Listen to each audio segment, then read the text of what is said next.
We have a nice young gentleman coming on tonight that I'm going to be doing an interview with. Currently sitting over 200. That's 100,000 subscribers. Mr. Raymundo. Let me see Mr. Raymundo if he is ready to go, and then I'll give him a call. You good, sir? I'm sure he's good, though. He's hanging out in the chat. All right, he said he's good to go. Let's give him a call. Let's cross our fingers that everything sounds good, guys. Cross our fingers, everything sounds good, and everything works too. Hello. Oh, there he is. All right. Boom, we're in. It happened finally. I know, man. It seemed like forever that. I know. It's just been crazy. It's been, yeah. Well, I'm glad that you're finally here.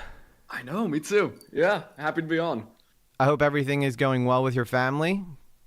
Yeah, everything ended up being okay. Weird ass day, but I don't know. It's weird to fly to Puerto Rico and back on a Wednesday, but on like Tuesday to Wednesday. But you know, it is as it is. Yeah, and you're the man to do it too. It seems. Exactly. So I'm happy to have you on. I've been doing my best to try to learn more about you as a creator, watching your videos. I saw all the stuff that went down with you and Chud and all that good stuff. I think the first thing you asked me when I reached out to you about coming on was, we're not going to like debate, right? I was like, no. Yeah. I've learned now that that's not my strongest point as a creator. So just making sure.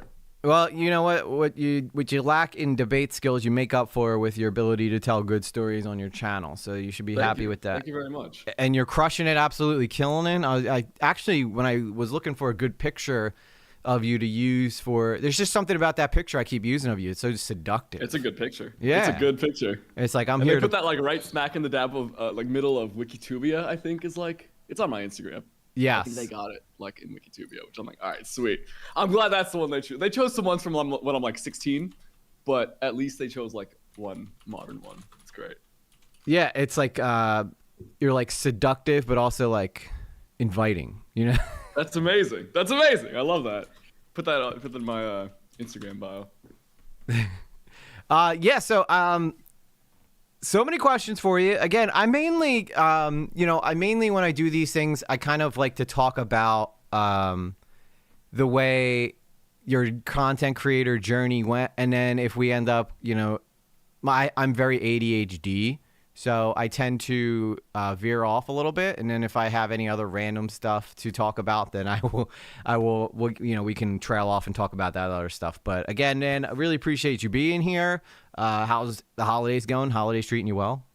Going all right. Yeah, it's been a weird one, but I'm keeping my hopes up. I'm actually on my own for the next week, which is for the first time I've been home alone for that long, like the freaking movie. But luckily, I'm not a small child, so I don't know. I'm gonna be trying to like just do fun, sort of Christmassy stuff with friends and keep myself occupied and work on. I actually have a video about Christmas that I want to release a couple days before that. I'm excited to do. Nice. Yeah, my fiance seems to just be watching nothing but Christmas designer videos. That's like all she seems to watch. It's the way to go, man. It's like this year specifically, it's been a rough year, and I've placed a lot of stock in this Christmas to just like each year it kind of gets more and more special because I'm starting new traditions and sort of ways to enjoy the holiday with friends, and so there's fun stuff coming up, so I'm happy about it. Yeah, Christmas is a fun time of year. It's cold. I live in the Northeast of America, okay. So it's pretty chilly up here. And I'm in New York. It's freaking cold. I went out today. My nose was red within like a minute or two. It's crazy. Yeah, we're brothers then. I live in Philly, so. Oh, okay. Yeah. So you're getting similar shivers. You guys tend to get more snow than us, though. I will say that. You guys tend to get more snow than we do. That makes sense. And we barely get snow anymore, so you guys are probably dry over there. So you're in New York. Yeah, we haven't gotten any snow this year. So you're in New York. You're actually Home Alone 2, Lost in New York. Yes, exactly. I actually got kicked out of the Plaza Hotel, which is a story I can tell for another time, but it's unrelated. But yeah, I'm Kevin. I'm him. Well, I would love to hear the Plaza Hotel story. I mean, I I'm happy to personally, tell it. I personally am happy with Home Alone 2 because I just think the way that he tortures the burglars in that movie is so much funnier than the first It's one. so good. It's hysterical. Yeah, I kind of feel like Home Alone 2 is better. They're both like S tier movies, but like Home Alone 2 is it's my little brother's favorite movie all time. So I see it every year. I love it. I love it so much. And I can just like, take a subway and do a little location scouting for everything I see in it. It's awesome. Home turf. Yeah. Have you? I tell every one of my guests this because it's my one claim to fame. But have you ever watched Kevin Sorbo's Hercules when you were younger? With No, I don't think so. well, it was like a TV show, but one of my chat members was a cast member on that show. So Oh shit. I always point out like an actor? Yeah, she Or- was an actress on it. That's so sick. I know. So I'm always telling people, I'm like, yeah, you might have like 1 million subscribers, but do you have anybody from Kevin Sorbo's Hercules in your That's chat? good. Exactly. Yeah. I love it. That's so sick. Which character? I'm curious to look up now. Yeah, she was in I think it was like 2 different episodes, 2 or 3 different episodes, but it was like a reoccurring thing where she had like this beef with another girl, and then they'd always get into these hijinks where like they would either throw a fashion show or like a dance off, and she always played the mean girl. So she was a mean girl before the Mean Girls movies came out. That's incredible. Yeah. Yeah, this definitely looks before my time, but the art style looks really cool. Yeah, it was. I loved it when I was a kid. So when she told me that, I was like, dude, no way! I used to watch that show all the time. So. Right?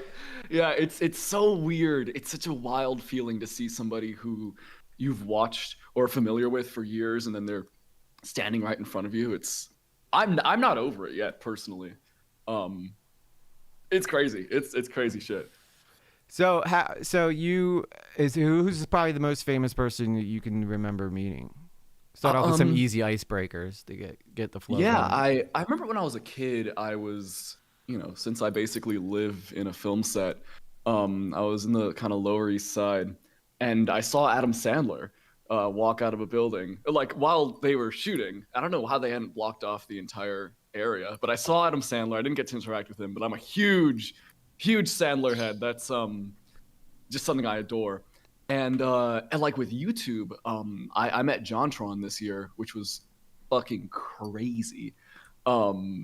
Because he's someone who's such a almost cartoon character, or at least existed there in my mind, that seeing him in person and talking to him was like nothing else. It was really absurd. It's super cool. Yeah, he's OG JonTron. Yeah, I watched him since I was like 8 years old too. So I've got like personal history with his content. So it was like I cheers a beer with him, and that's like one of my biggest flexes of maybe all time. I don't know. It's crazy. It was so cool. And you guys also share in that you guys have both had your own share of drama. Yep. Getting pulled into the drama sphere, if you will. Yeah, definitely two creators who definitely for different things. I don't know. Yes. I don't want to. Yours was much more innocent. Yours was much more exactly. innocent.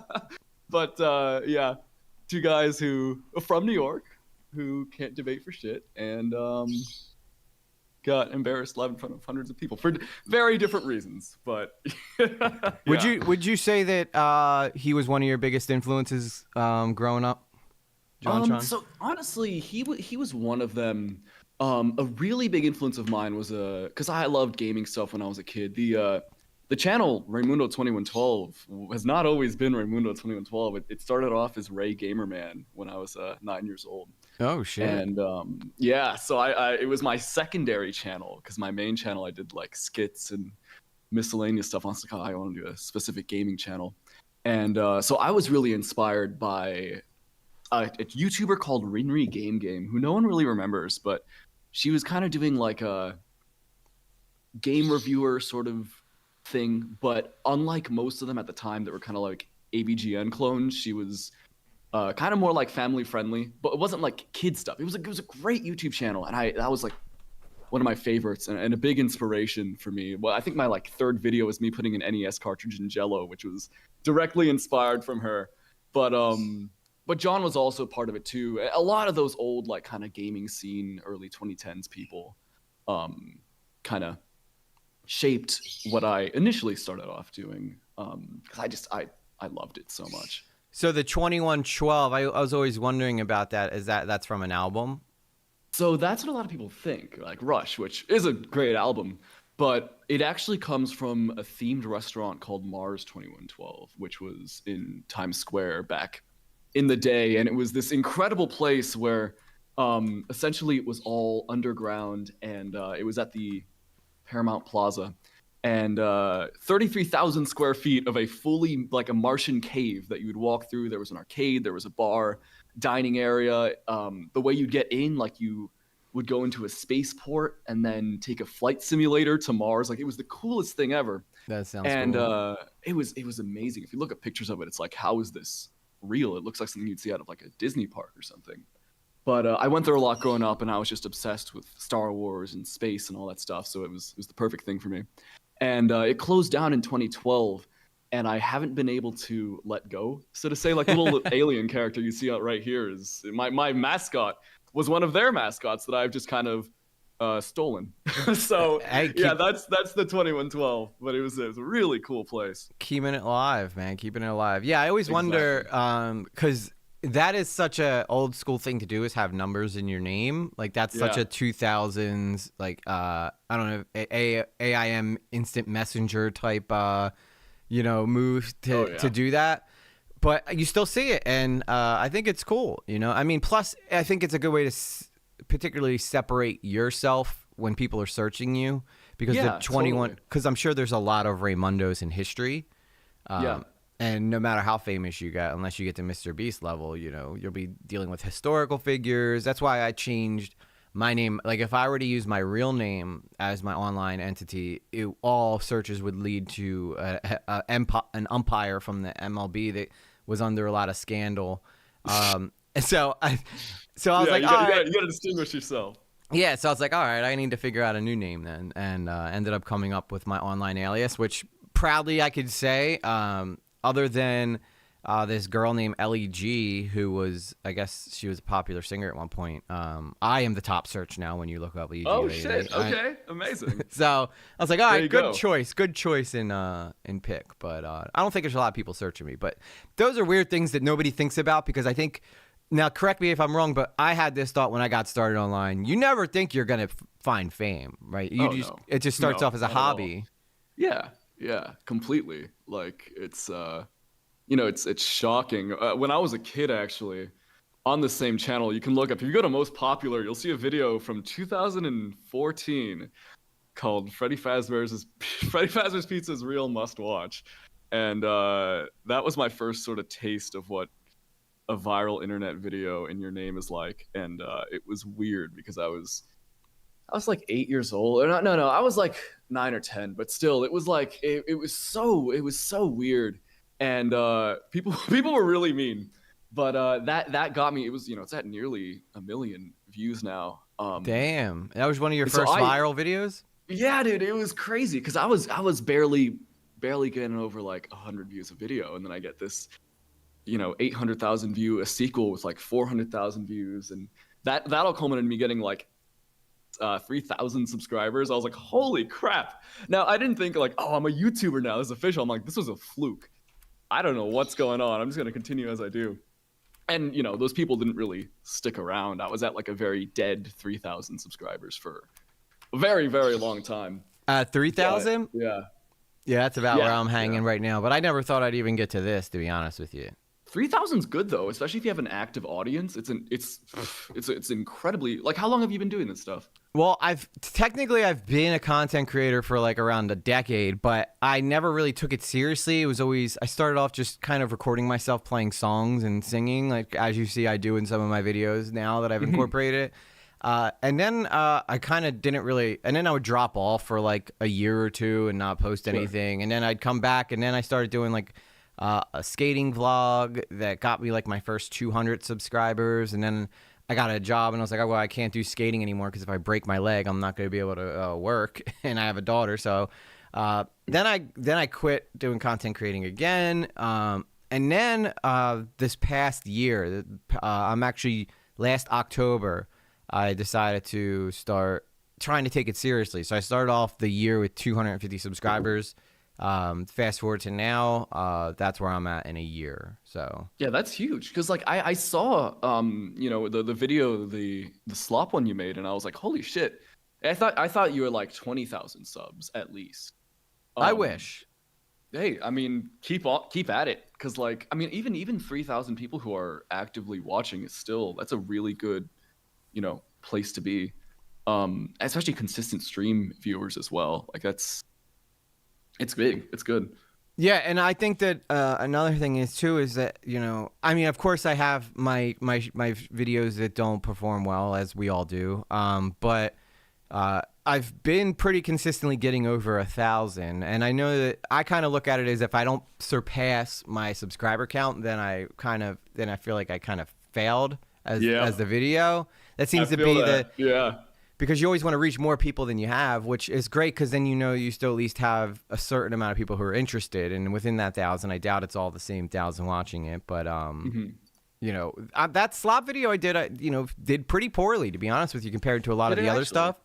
Yeah, I don't even think it went over 1,000 subscribers or 1,000 views. But I was disappointed in that because I worked hard on that. But I work hard on like all of my videos, and this is where we get into the slop conversation. Yeah. Because I do, even though I defended slop in that video, I do get where you're coming from in that. Okay. If you're a creator who makes like videos all yourself, you do all the editing, all that stuff, and then you're failing to reach your expectations, where you watch somebody who just streams and hardly puts any effort into it, and they find all this fame. It's incredibly frustrating. So and like a lot of times your video is better. Like you're like, wow, I did a video on the same thing as this guy, but he did his after mine. I know mine's better, but everybody's watching their video, and you're just like, it can be incredibly frustrating. But I know that little saying I put in the video about the slop regarding, comparison is the thief of joy.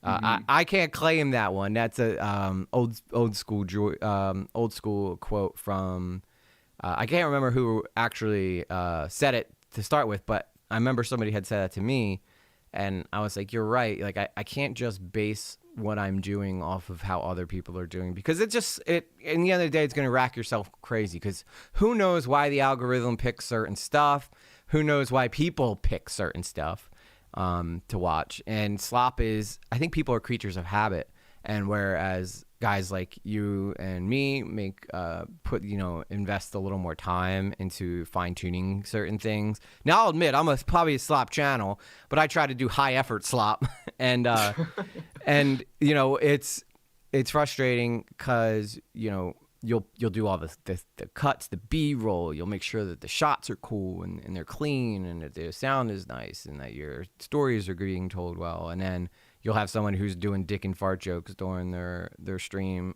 get like 10 times more, and they have a smaller subscriber count than you too. So you're just like, what is happening? What's going on? What am I doing wrong at that point? Yep. So I do. It's a really good quote, honestly. Oh, sorry to interrupt, but you're all right. Yeah, I mean, that comparison quote. It's so wise. It's so deeply true, and I think just for any art as a medium, that's something that I think maybe everyone trying to create something should very much keep in mind. Yeah, because everybody's journey is different, and I think a good thing too is when you're watching somebody who may be behind you at one point, and then you check back and now they're in front of you. What is it that they're doing?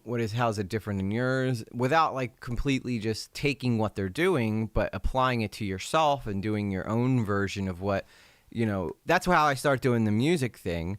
Because as you know, I'm in commentary. So I was like, okay, Now I suck at research, so I can't do. I'm not like going to be a hardcore researcher. I suck at I don't know. I suck at a lot of things, but the one thing I don't suck at was I was a theater kid and I grew up playing music and I know I can carry a tune. So what if I kind of do like a musical type of interludes, but almost like meme music interludes and kind of do something different so that I'm kind of separating myself, but also kind of like not. It's scary too because you're taking a chance when you're like the first person to do something in a space. It could just be flat out rejected. Exactly. Yeah, no, it's especially when you're kind of implementing an artistic medium into something that doesn't often require or include that. Especially regarding how much more effort as well and like kind of time it takes. It's a risk. And I think it pays off really well personally. I think it definitely, gives you and your content, or I guess it gives your content more of like a personal aspect. It gives it more of like it's what you bring to the table that not just anyone with a microphone can do. I think it's a really cool touch. And I suppose that kind of goes into like the sort of slop definition, because there's so much use of the word and so little description of what the hell it actually means. Like what is and what isn't slop. And I'm not. People have looked to me as the person who knows what is and isn't. People be sending me stuff like, "Is this slop or is it not?" I can't tell. I'm like, I don't know. I'm just a fucking guy. Yeah, but, you started. Now you're the gauge. I know. Yeah. I was gonna ask you too. I'm like, Ray, would you say that my videos are slop? Do they count as slop? It's like, where is that line? But yeah, I mean, that's your. I actually want to answer that because I the more I've thought about it, inevitably was something that was as kind of monumental in my career as that whole controversy is.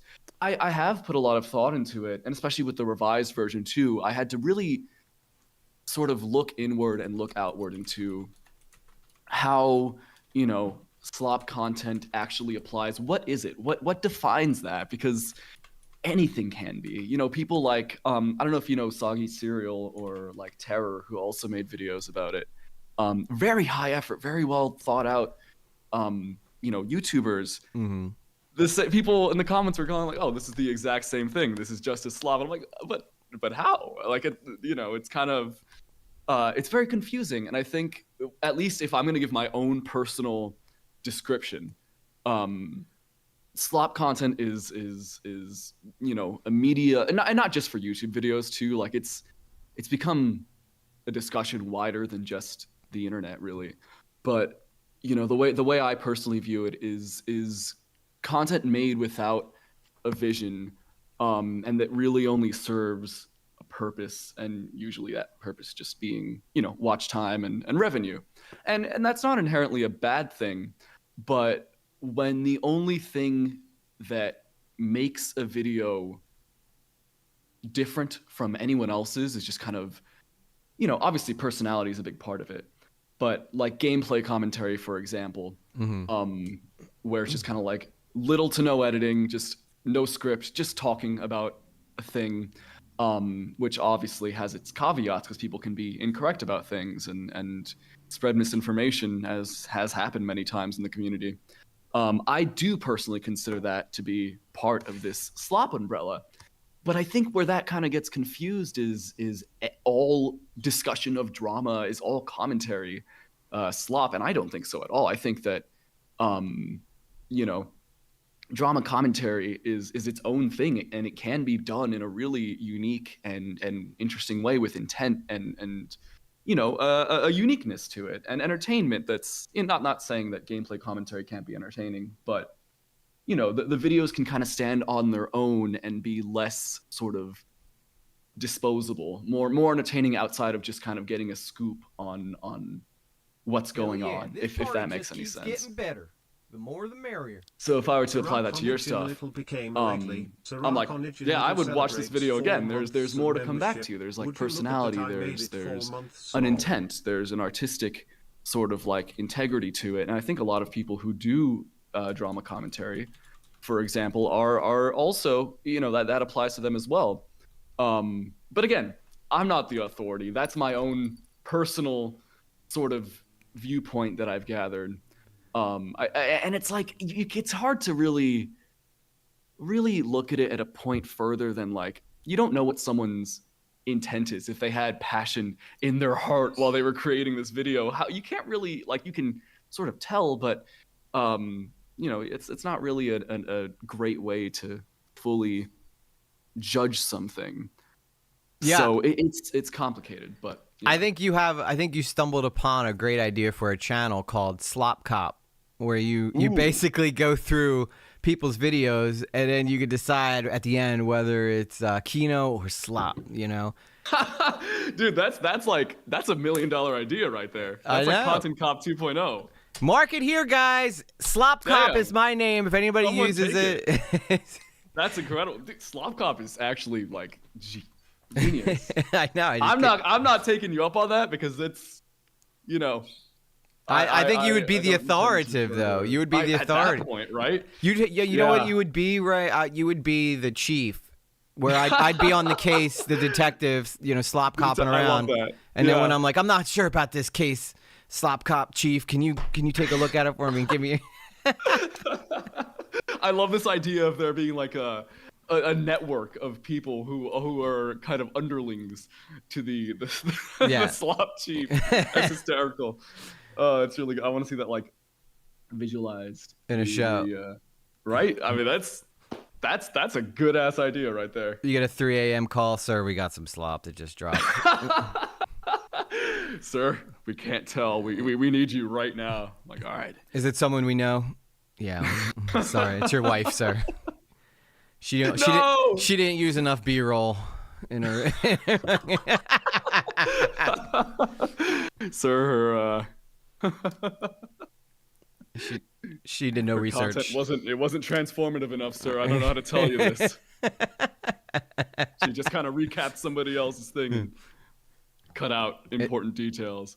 That'd be a betrayal right there. That'd be rough. Sir, we have some plagiarisms. Dun, dun, dun. You can even have like Slop Cop do like SVU type whoa, this day is gonna be sloppy, you know, like the little one-liners. yeah. You know, it would need like a Law and Order sort of like chime as well.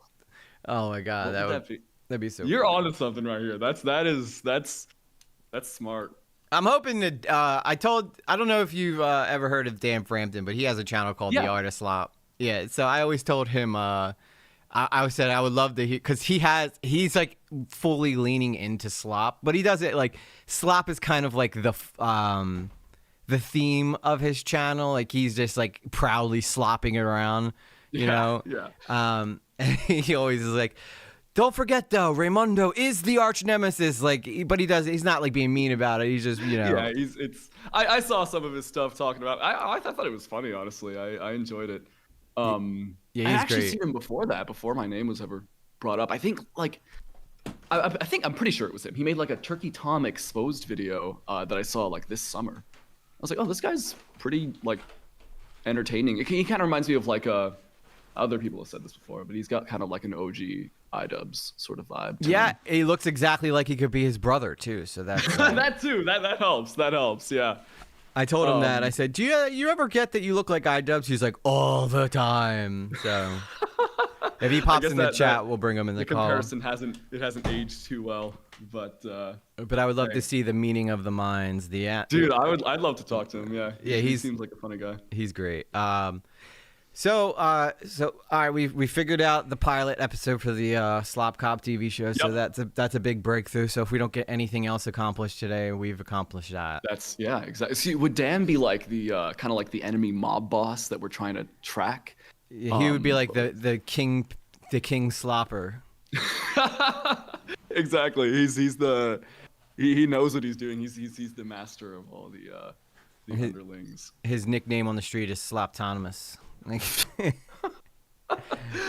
There we go. Dan, if you're watching the VOD, we got it here. Oh no. So it's all together. This looks like a sign of Dr. Slop. Who's Dr. Slop? Only the sloppiest, only the sloppiest of the sloppiest creators there is. Dude, this is about to have a full line of T-shirts. We're gonna get a Funko Pop in a few years. This is $1 million idea right I'm gonna there. start storyboarding after I get off with you. Yeah, exactly. I think it would be so fucking funny though to take something that people gave you such a hard time about and just turn it into something so silly. Yeah, yeah. Because I love it. I did see your interview with Chud. I love Chud. I'm a friend of Chud. Chud's a friend of the channel. Nice. I loved that because Chud likes to do the blood sports stuff where he can get a reason to get mad at you, and you were just your interview with him. I could tell was just absolutely frustrating the hell out of him because you were just like you're so nice that you were just like kind of conceding and agreeing with everything he said. And he's like, Fulton, stop agreeing with me, Ray. Like, Yeah, it was so funny. Yeah, because I was like, oh man, people in the chat.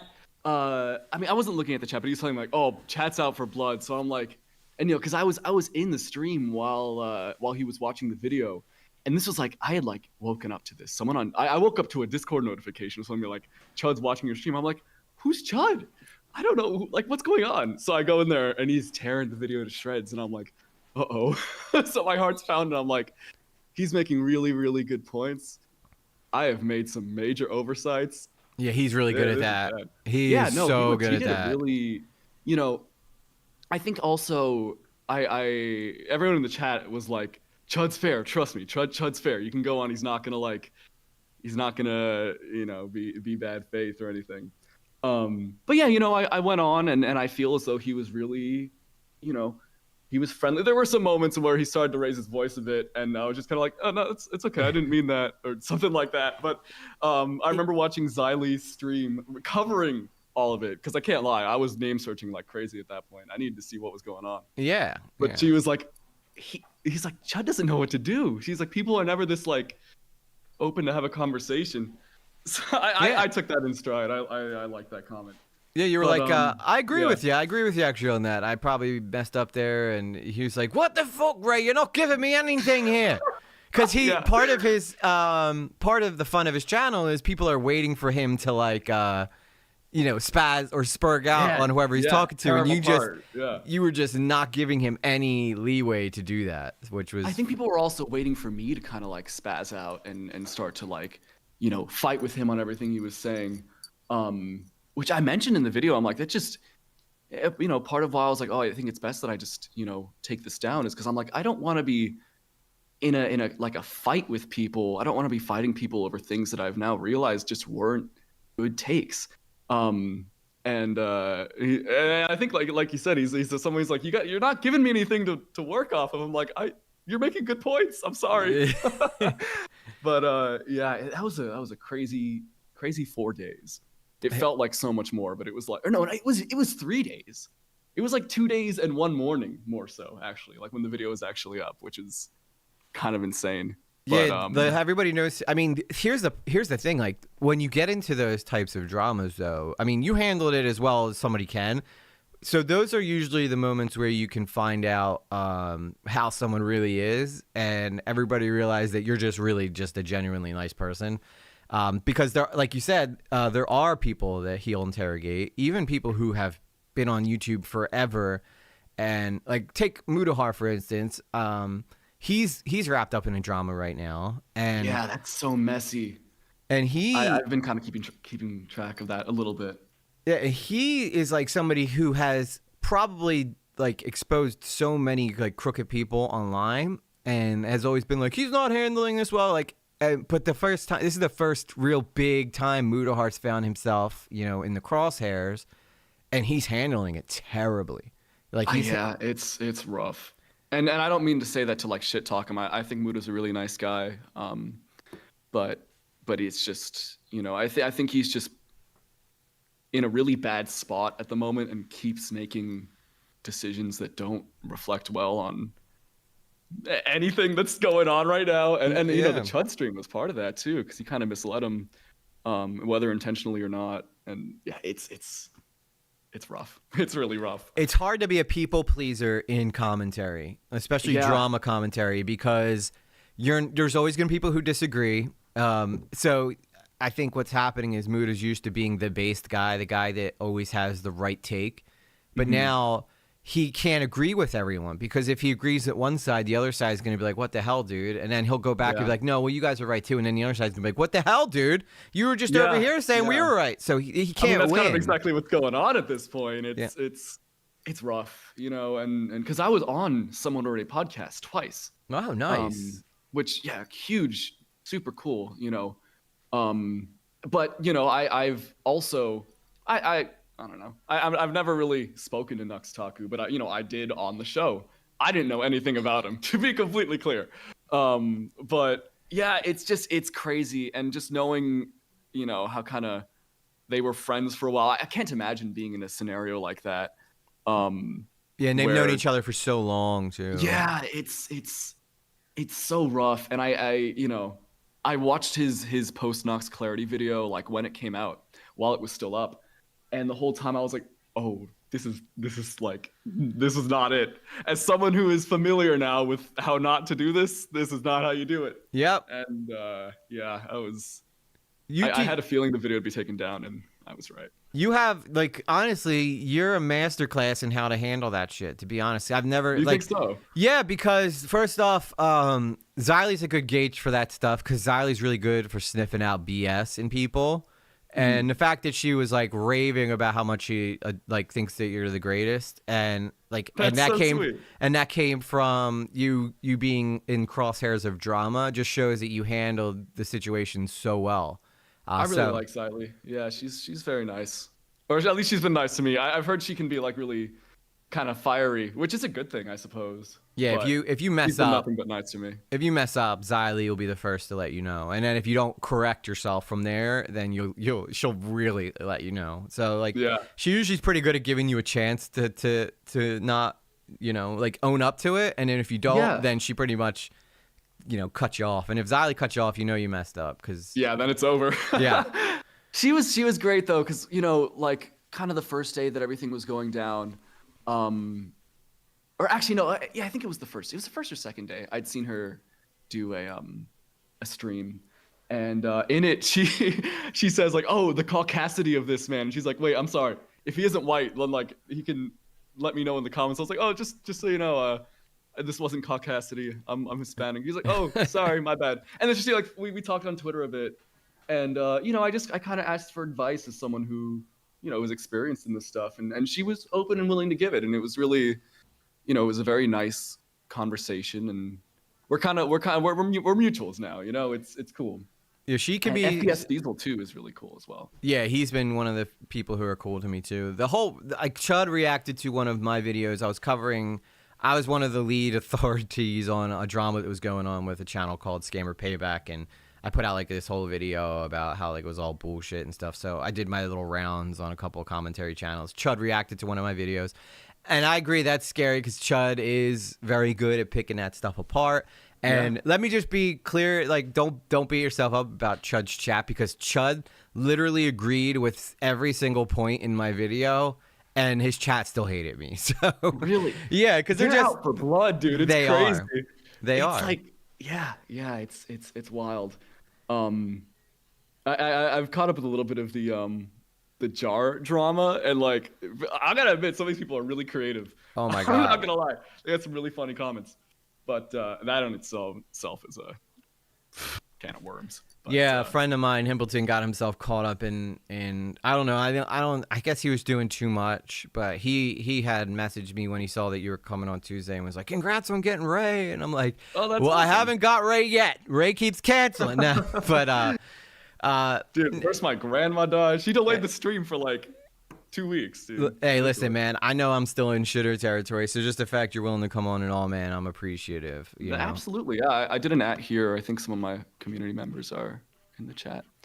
But you know, I to me, I don't really care about subscriber count. Like, if you make cool videos and you seem like a good creator, like you're equal to anybody else. At least that's the way that I see it. Well, I appreciate that, brother. That means a lot, especially somebody who's had the success you have. You know, I've always grew up being an entertainer. I grew up on stage, you know, theater kid. Me too. And Me too. So you get it, yeah. So I thought I was gonna be like a Broadway star, and then really? Okay. And then I went from being wanting to be a Broadway star to being a rock star. And I actually had, like during the MySpace days, I had a chance at it. Like we had a million follower MySpace. Holy shit! Wait, what was your band? We were called Almost Arlington. We were like the top.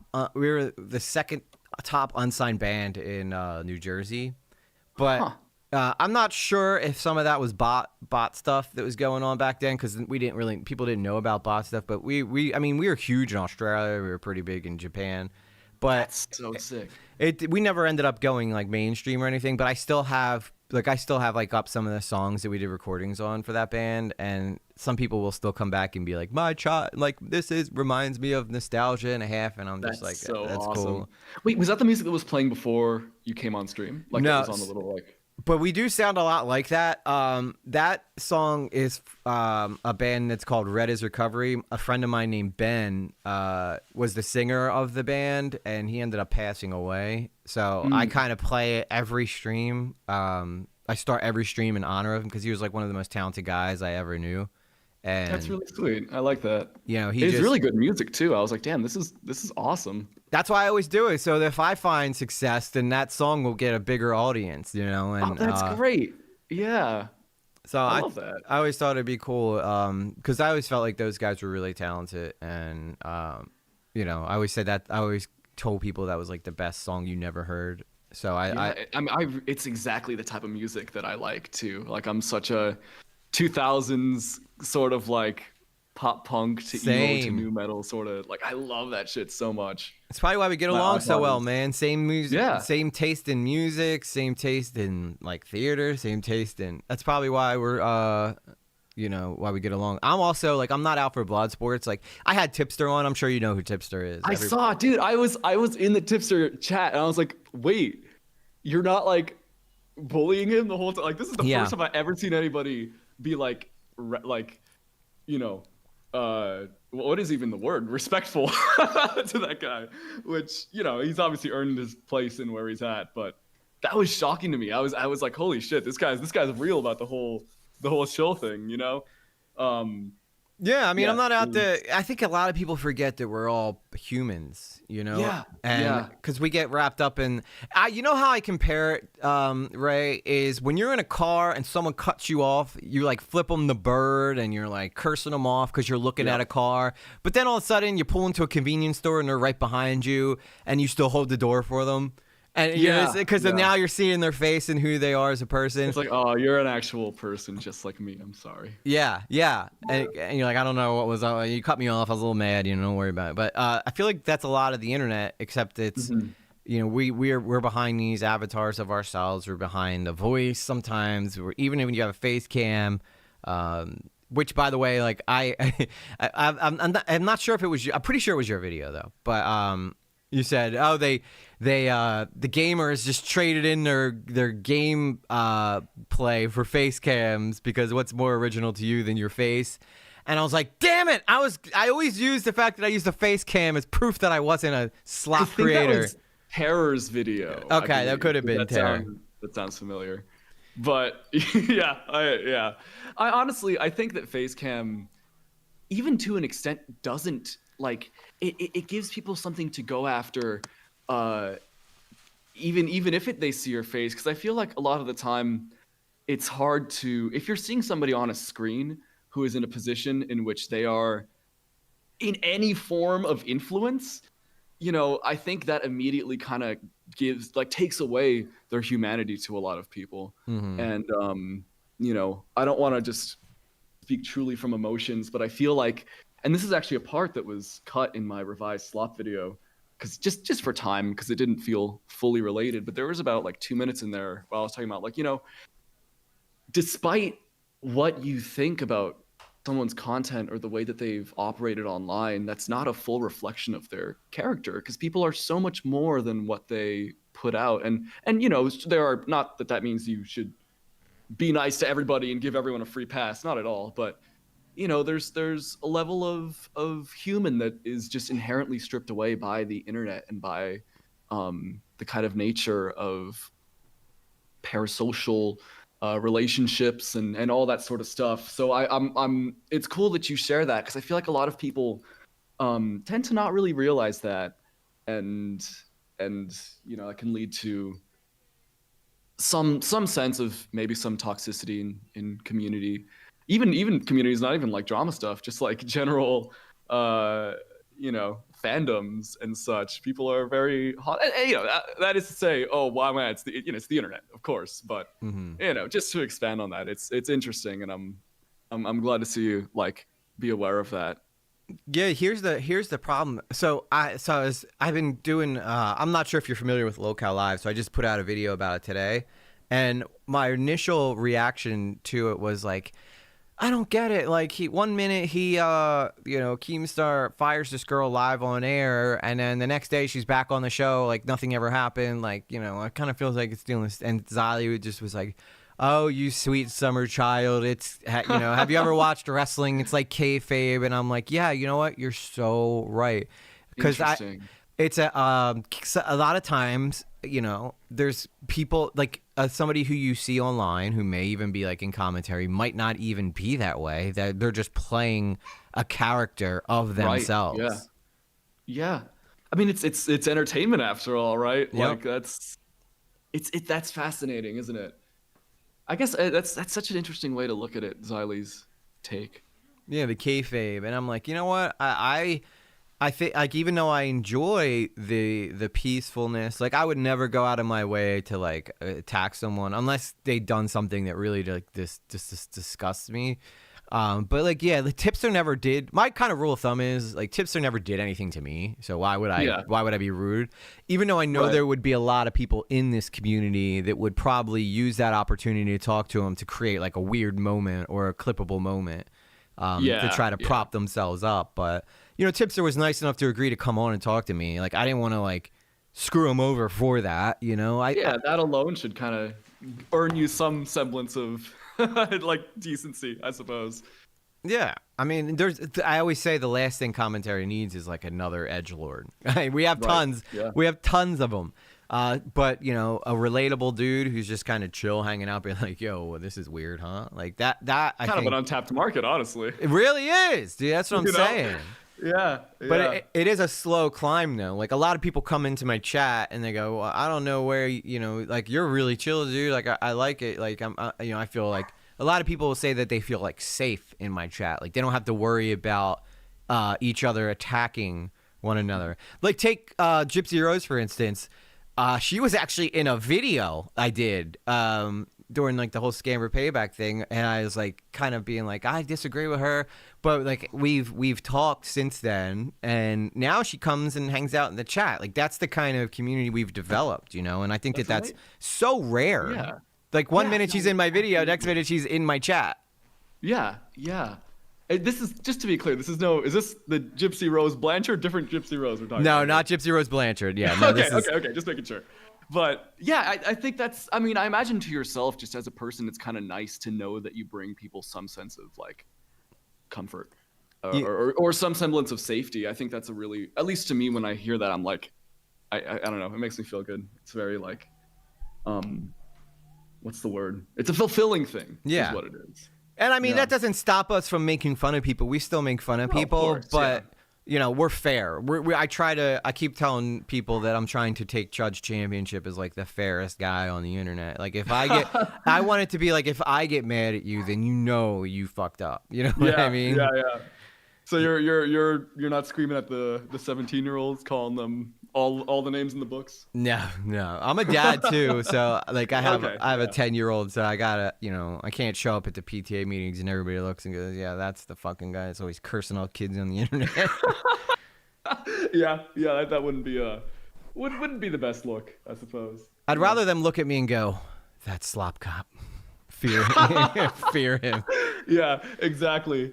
They look over, I'm trying to think of something. What could be like a physical thing they kind of try to hide, It's like you just put, like, Slop Cop corners you and you go, sir, I'm gonna have to ask you a couple questions, and then you're just like, damn, he's on to me. My video was shit. My video was shit. He knows. All these parents, their side hustle, the way that they get to sustain their family is they have faceless, voiceless. They have TTS drama videos that summarize r/YouTube drama posts. Yeah, that's how Slop Cop's coming to town. Yeah. Oh, Slop Cop would have a field day on r/YouTube drama. Dude, that subreddit is it's absurd. I don't even look at it just for my own like sanity. Granted, all like 3 posts about me are in pretty good faith, but like people, yeah, it's a really weird echo chamber over there. Very unfair. Dude, I got banned my first friggin' time on there. Somebody posted a video of me that was like debunking a lot of the threads that were getting posted on there, and they took down her video, and I was like, why the hell did they do that? I was like, let me see if I post it, if they'll take it down. And then they were like, you can't post your own material, banned. It was almost like they were waiting for a reason to ban me. I didn't get a warning or nothing. I just got immediately perma-banned from there. And I only had like 1,000 subscribers at that point too. But I think they were just so mad. Yeah.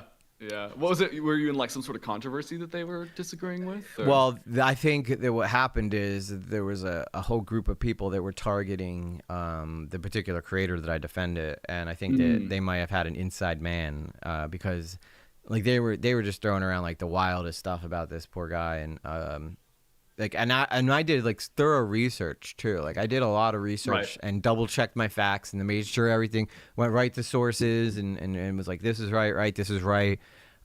Sending videos out being like, okay, take a look at this, make sure I didn't get anything wrong. And then it's like, all right, it's good to go. All right, let's put it up. And then they would be like, misinformation. I'm like, are you fucking kidding me? Yeah, that's absurd. Misinformation for doing what it takes to, make a good video. That kind of tells you all you need to know, doesn't it? Like but I guess, that as well, when people do kind of just use that subreddit or like Wikitubia as a source for everything, I think that's can be a little dangerous. Yeah. I know some people do, and it's not always the most accurate thing in the world. I know like there was a guy a little while back who I saw a few of his videos, but I wasn't too into it. I think his name was like Internet J or something. And I think he got exposed for just kind of like summarizing Wikitubia. I don't want to say anything for sure because I'm really not sure. Allegedly. But yeah, you always just say allegedly if you're not sure, and then nobody can. Allegedly, I'm not sure. And again, nothing against the guy, but something like that is kind of like you're talking about, sort of slop commentary. That's the best way to put it, I suppose. You know what's so funny, Ray, that I'm picking up on something between our conversation, and that's that. Since me being where I am in the YouTube stratosphere and you being where you are, I can be way more reckless than you. But because you're Raymundo and you have such a bigger audience, you have to be much more careful about the things you say, which I don't have to be. I can literally sit here and say whatever I want about anybody. Nobody's gonna give a shit. Yeah. But you say it, next thing you know, oh my God, Raymundo said this on EG. But, exactly. It's a little scary because like it was really as of okay, so it's actually really interesting. Do you know the creator Scumbagovich? I'm not familiar now. It's a good channel. If you like kind of like weird internet stuff discussion, I do. You should check her out. She talks about like weird like deviant art, fetish art that made it mainstream and its history and all that stuff. Mm-hmm. Kind of like almost like Tales from the Internet sort of deal. But I love Tales from the Internet. Yeah, he's great. Yeah, you're gonna like her. She makes great videos. But her and I were chatting, and she was like, "This is the best indication that you've made it." And I'm like, oh my God, you're so right. Because I guess to preface it, I was like, until this whole controversy, I've only really perceived everything to be in my little bubble. Because to me, I don't consider myself I don't look at myself in the mirror and say, I'm a YouTuber. I'm a figure of authority to people on the internet. I'm like, nah, listen, I sit at my computer for like 5 to 8 hours a day, and I touch the keyboard and I, like talk about the things that I'm interested in talking about, and it goes out, and then people on the internet see it, and that's about it. But the fact that I'm able to be considered a peer to a lot of these people who I almost consider to be untouchable at this state of internet fame, I'm like, holy crap, like this is weird. And she's like, listen, this just means that you did it. Like that's it. You've achieved that level of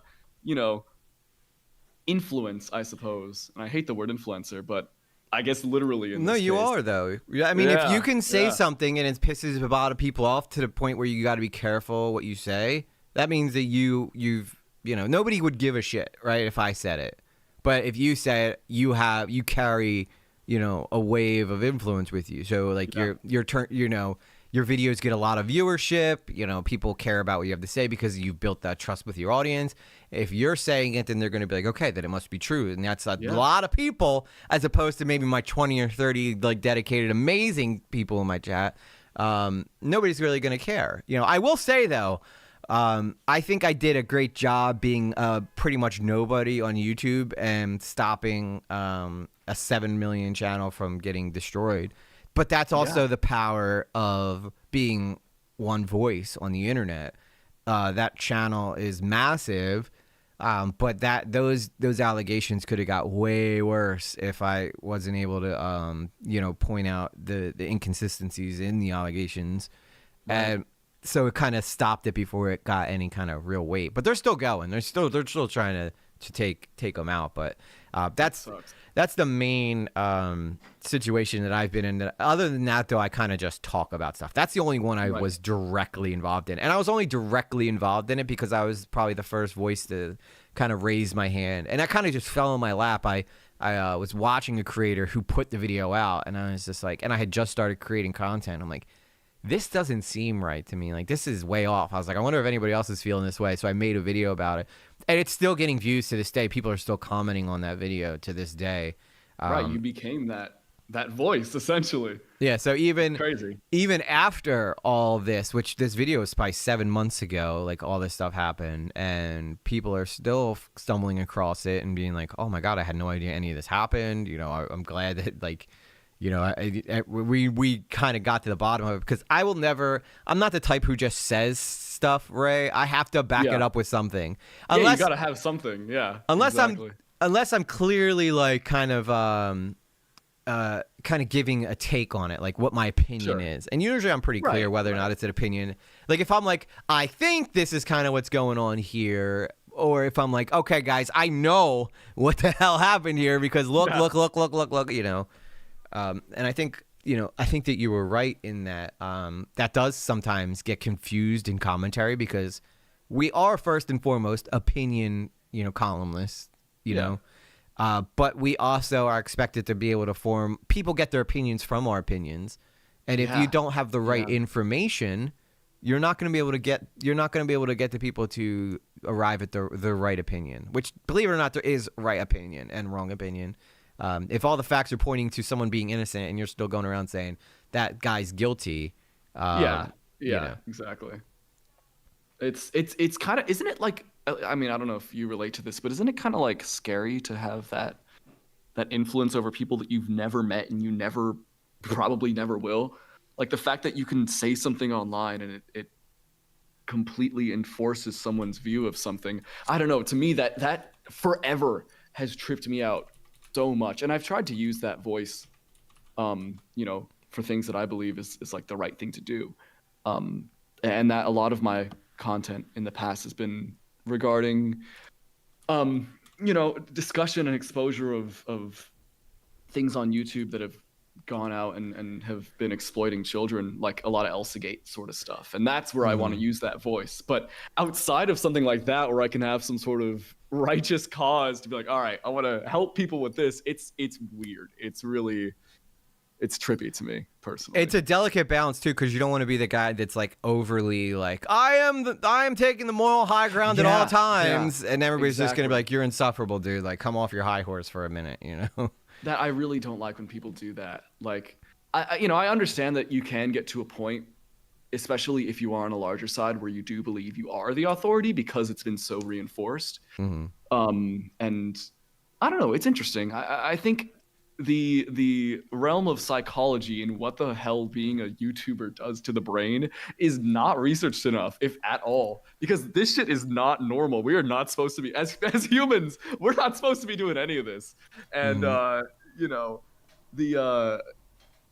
need to see like a study on like the brain waves when you get a 10 out of 10 and a 1 out of 10 on YouTube, and how that compares to like I don't know, a hit of cocaine. I don't know. But like, dude, I didn't even know that was an analytic until Nerd City had been like, so what's your, have you ever checked your rankings? You know who Nerd City is? Yeah. He did like Sniper Wolf exposed videos a little while back, right? Yeah, he did. He's the one who put out. He pretty much got J Station taken off the platform for doing like terrible things, like giving terrible messages to kids. Gosh, yeah. He made some great videos back then. I haven't seen stuff in a while, but I remember stuff being really good. Here's the thing: he is the most anti-slop guy. Not like he hates slop, but the guy literally works for months and months on his videos, and he's the type who will not release it until it is absolutely perfect to his standards. Right. That makes sense. Which, you know, I admire, because there's not many creators like that around anymore. And he could be doing daily uploads and making a fortune off of his daily uploads because of how easily. And he doesn't. He's still committed to his art, and he was probably like one of my biggest. Him and Bo Burnham. I'm sure you could see how Bo Burnham influences. I can see it. I can see it. But Nerd City is such a big influence of me too. If you know, and he was always like I remember I covered like a drama that he was in this past year, and you know I was just like, man, you know, I was listening to Nicholas Dior kind of break down his drama, and I'm like, dude, it's kind of. You know, this kind of sucks. I was like, I love this guy. Like, it makes me so sad that like this is going on. And he actually like messaged like, yo, dude. He's like, because there's only, you know, I'm fine. You know, like I'm not spazzing out or spurging out. You know, and I thought, and as me, like I'm like trying not to fanboy. I'm like, oh my god, like you know, like, and occasionally he'll like drop in. It's hard not to. Yeah, and occasionally he'll drop in the chat, and like that just means the world to me, because like, and then he's totally like, if I ever want to like, hey man, you know, I'm struggling with trying to figure out how to do this in a video, like got any tips? He's always like, yeah, absolutely, this is what you know, do this. Yeah, he always makes time for me. Like he literally gave me like a 3-hour phone call where he just kind of like just was like, let me talk to him like I was talking to you. Now he didn't let me. He didn't want me to put it online, which I don't blame him, because at the time everybody was talking about him.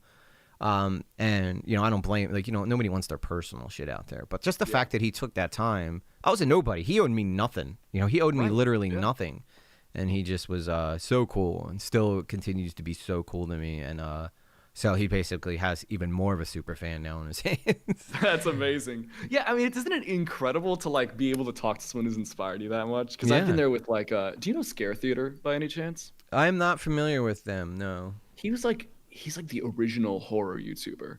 He kind of like established what horror on YouTube is as it stands to this day. Like I don't think you know, Nexpo and Nick Crowley and all these people would be doing the stuff the way they do if it weren't for Scare Theater. He was like so influential and huge influence to me.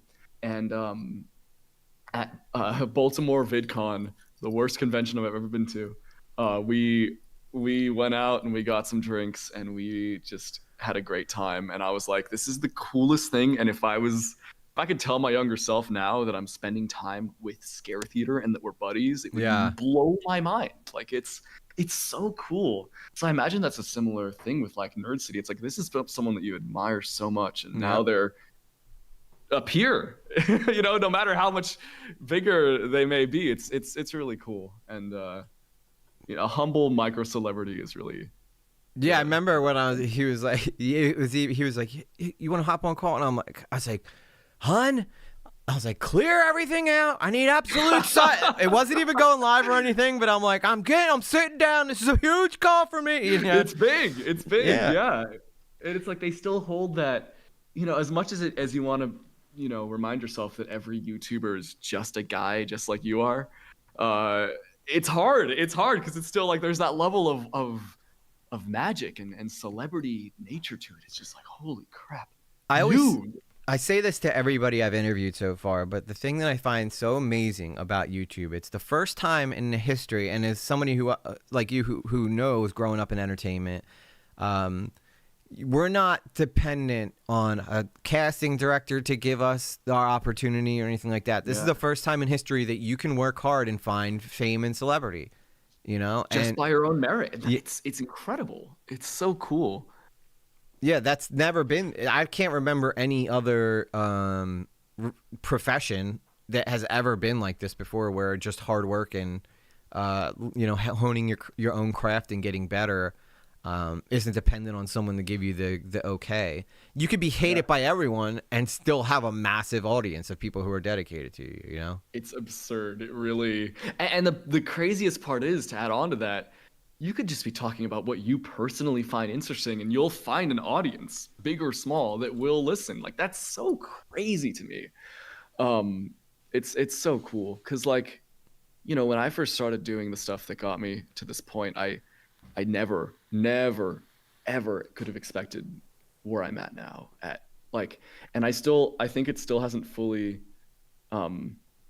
like, Set in just yeah. yet.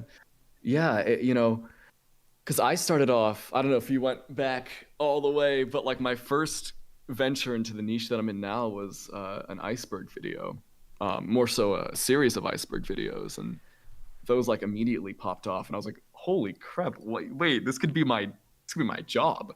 And yeah, like I was 16 years old in 2021, making the Gen Z childhood trauma iceberg for fun because I thought it was cool and I was inspired by the other videos, and now it's my full-time job, and I've met almost everyone that I've admired for my whole life. It's so weird. It's so incredibly, and it's beautiful. It's so special. Mm-hmm. But there's still a part of me that is still a little bit in shock at the end of the day.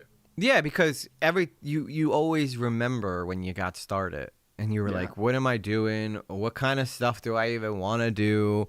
Like, is it even any good? Like, yeah, and there's always that point in the back of your head where you're like, is this even any good? Like, because we always tend to be our harshest critics. And you could put a video up if there's any small imperfection. You're like, that's it. The video's terrible. And then meanwhile, it's like your best performing video. And you're like, how the hell is that better than the one I know that I knocked out of the park? You know, and isn't that a weird phenomenon? It's like the ones you're least confident in always, or not always, but tend to do better than the ones that are like the favorite projects. At least for me, it's so weird. Yeah, my biggest video is a throwaway video I did covering a quick, you know, random TikToker that I found interesting. But then apparently she ended up getting herself into a bunch of drama after that video had gone up. And then it just skyrocketed. And, you know, and a lot of people are like, I want to hear more about this stuff. And I'm like, well, to be honest, I don't really care that much about that kind of stuff. It's so crazy. Like, one of my biggest is a video about this, like, annoying orange analog horror video, and I made it because I thought it was cool. Like, I thought the original video was cool. I'm like, you know what, between more like substantial uploads, I'll do this, and you know, maybe some people will watch. I did not expect it to do well. It's one of the biggest, most viewed videos, and now I'm really close friends with the guy who made it too.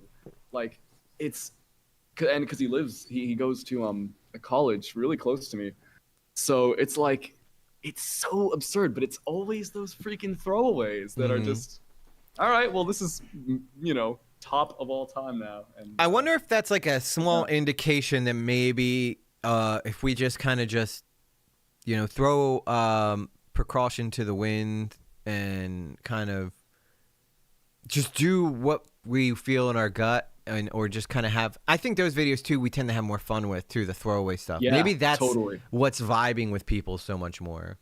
Honestly, yeah, because it's like lesser production value, I suppose, as well, right? Like, you're not as fully, I guess with YouTube it is kind of difficult too, because it's like, okay, you could put upwards of, I think my longest video to make was like 3 months. You could put upwards of like 3 months into a project, you know, full-time work, and then it flops.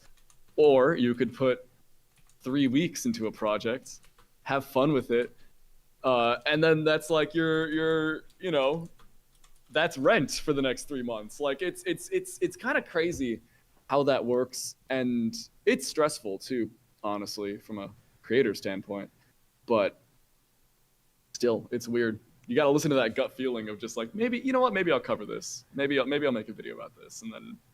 You know what I wish? I would do stuff like you do, where you. Well, first, before I get into this part, I had a question that would lead into this, and that's how do you go about picking what you want to cover? Oh, that's a great question. So generally, the videos that I cover, come from either really heavily suggested community things. That's sometimes, but most of the time it's because like the mentality that I have around my YouTube channel is that I make videos that I want to see that don't exist yet. And I just happen to have an audience that also is interested in what I'm interested in, because it's just like, you know, what's something that I'm kind of fascinated in, what's something that like I want to see a video about this. It doesn't exist. Well, shit. All right. Looks like there's a video to make. And then I make it, and then oftentimes those ones that I make because they're something that I want to see are some of my favorites, and they perform incredibly well. And other times too, it's sort of like, I mean, I guess that really is the main thing with the community stuff too. It's like maybe I'll mention something in passing in a video, and people are like, "Oh, I really want to see this," and then so I'm like, "All right, well, I'll do that." But generally, yeah, the creative process is just like, what do I want to see that doesn't exist yet? And if it does exist, what can I add? What can I do different? How can I make this topic my own? And what can I add to the table? Because the last thing I want to do is make something that's kind of like repetitive and like anyone else could have done it.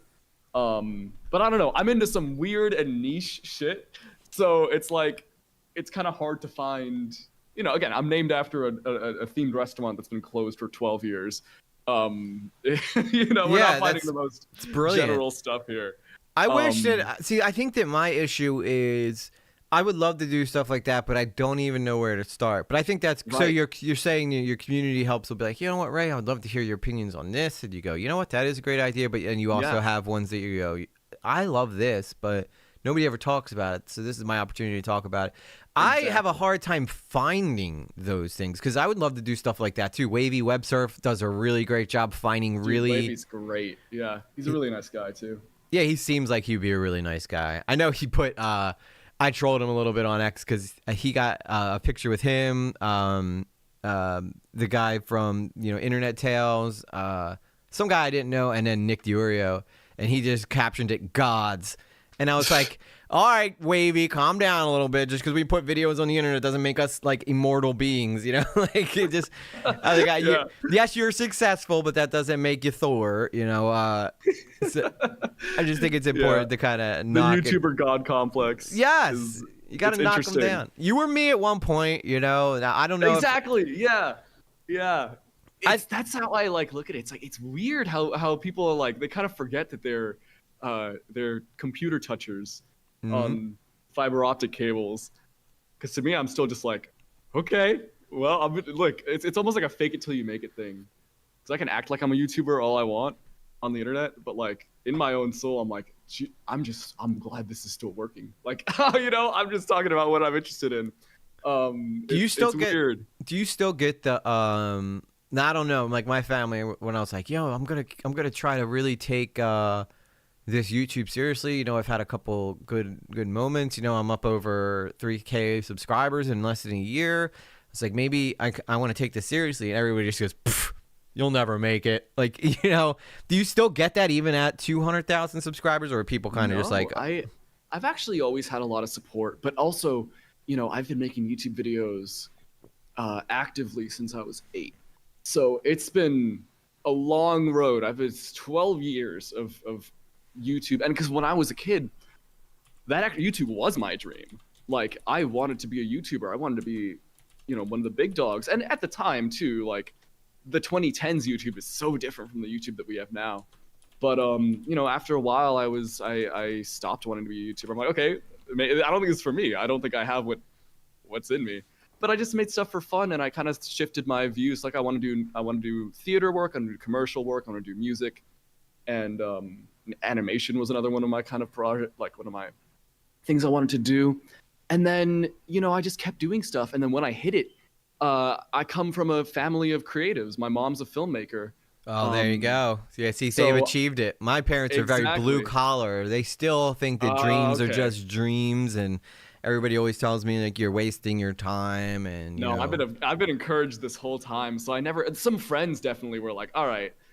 And now they can't say shit because like I'm paying for their meals, Yeah, but, yeah. But yeah, it's I've been really lucky to be in a headspace where I've been generally really supported by the people around me, because I think that even if you have no idea what you're talking about or what someone's talking about, you can look at a project and be like, okay, there's like, this is of a decent amount of quality, and just see that and like, all right, there might be something here.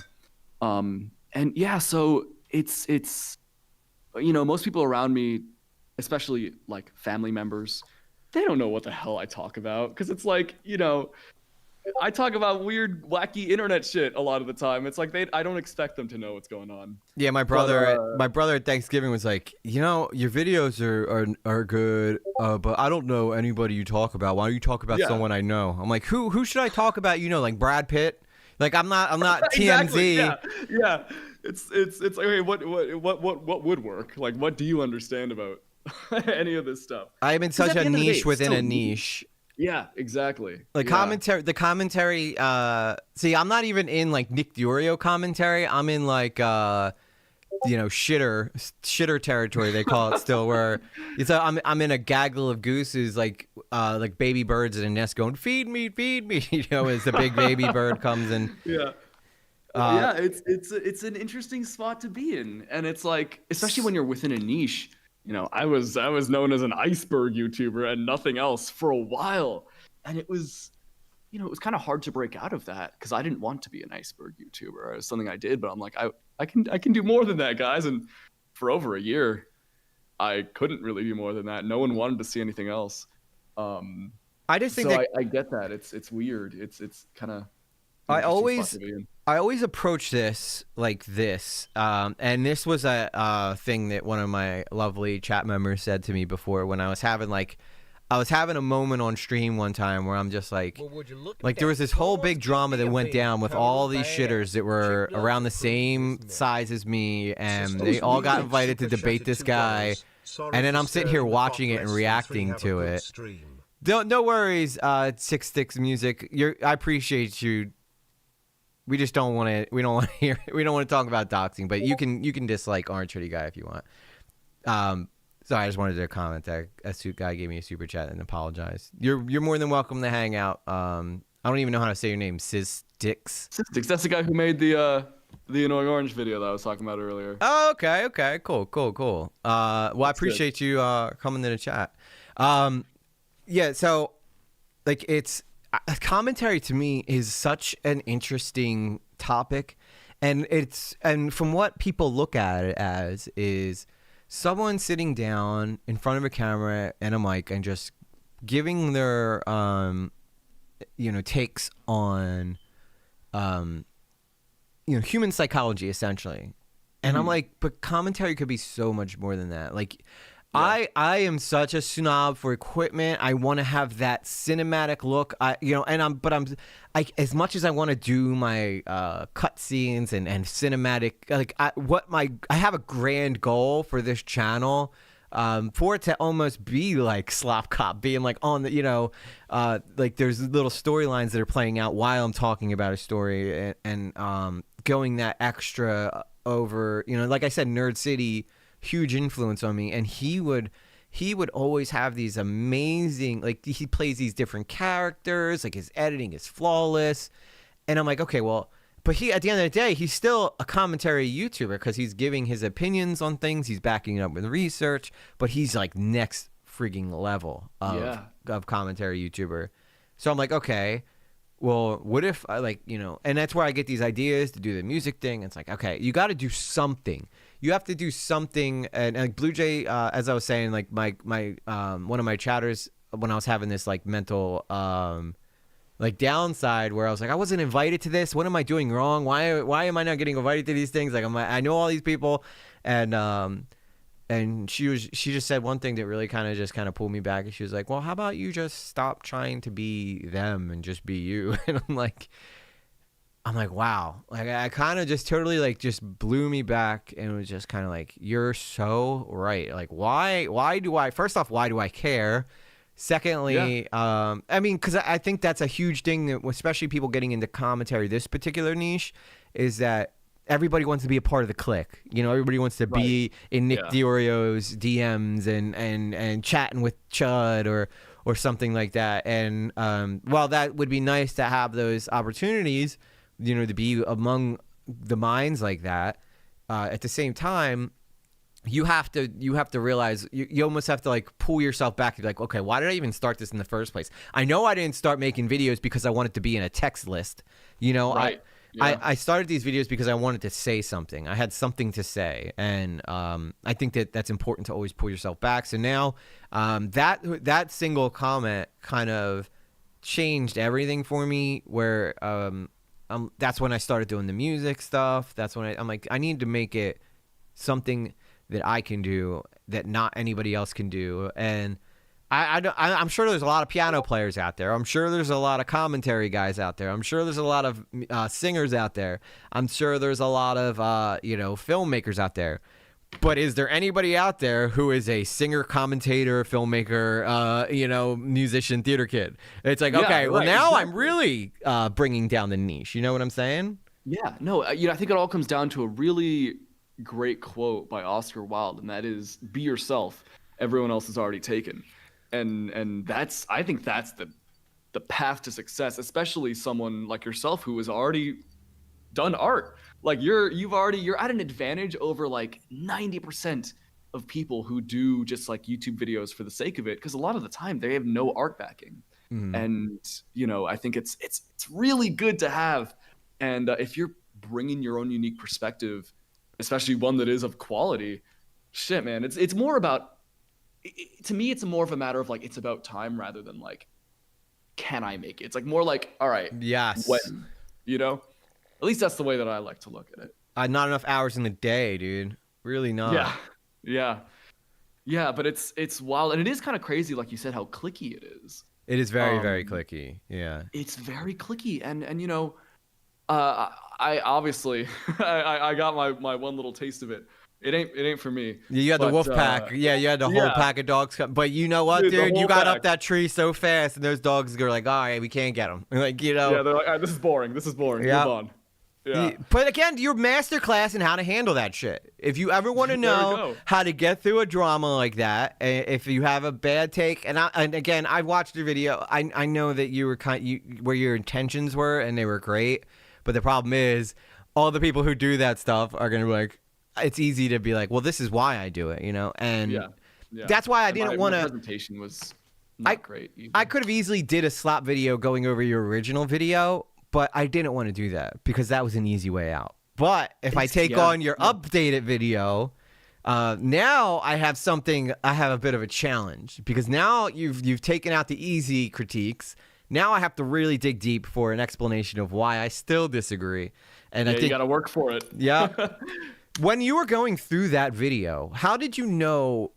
How did you know what to take out and what to leave in? How did you know what points you still wanted to keep, and while also being like, okay, well, I guess this point was stupid. It couldn't have been just Chud. There had to be some of your own self-reflection. Absolutely, because it was at a point, and I don't think all of Chud's criticisms were on. I think a lot of them were, but I don't think like everything he said was like the gospel I was going to go off of. But I was put in a spot where, I was, dude, the amount of like DMs I received within those few days from like all these different people who I had no idea knew who I was crazy. And so it was impossible for me not to think. That's like all I was thinking about for those few days. Like within the initial fallout of everything. And initially I wasn't actually going to make a revised version. I did mention it on the Chud stream. I was like, I might do it, but I'm not sure. For a few days, I started writing a script about called like The Death of Fun, which is regarding the business of like what happened to themed restaurants and what happened to kitsch in the United States, and why is that no longer like a market that is profitable. Mm-hmm. So complete, nothing related to it.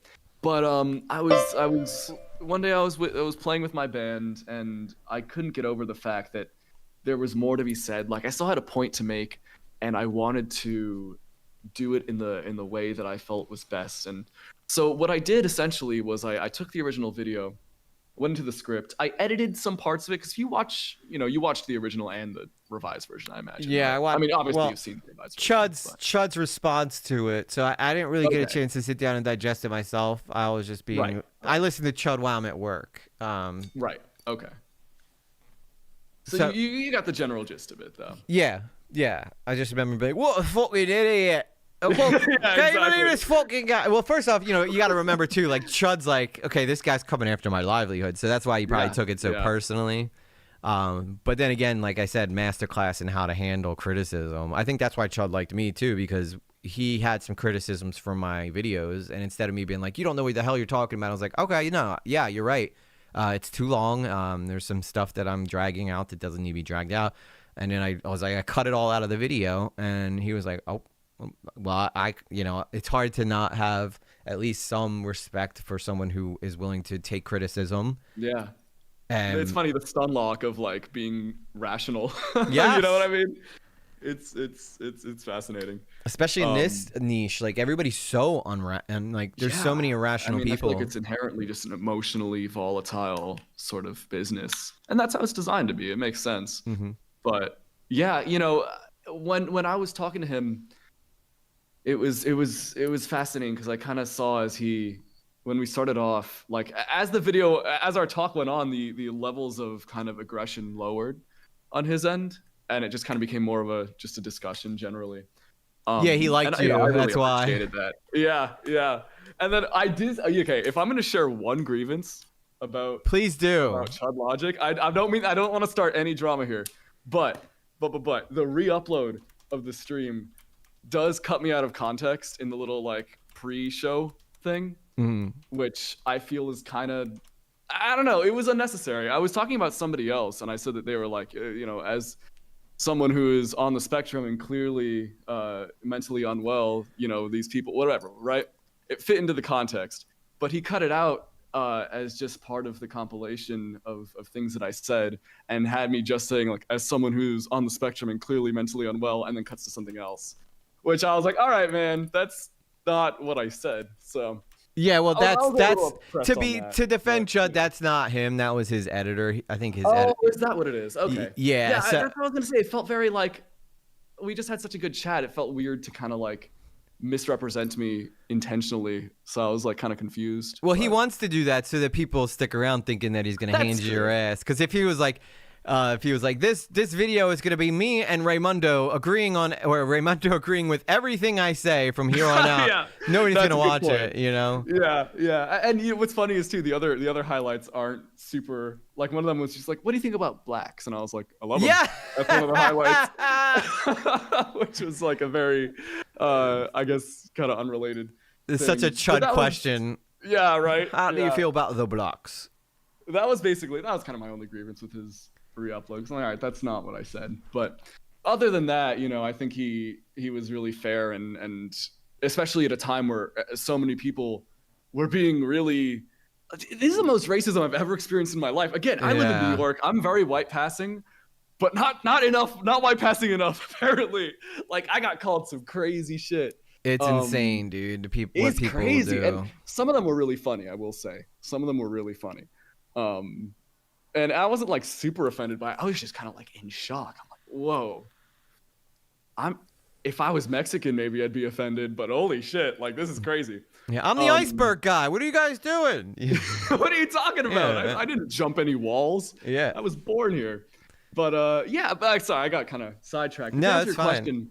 I looked through the script, and I wanted to look at it from the perspective of somebody who is a fan of the drama commentary niche, and I wanted to make it to the point where it wouldn't be, I didn't want to make it inflammatory, because I never, like, it's so opposite to what everything else I produce kind of stands for, to make a video that is like kind of coming after people or being in any way kind of like accusatory.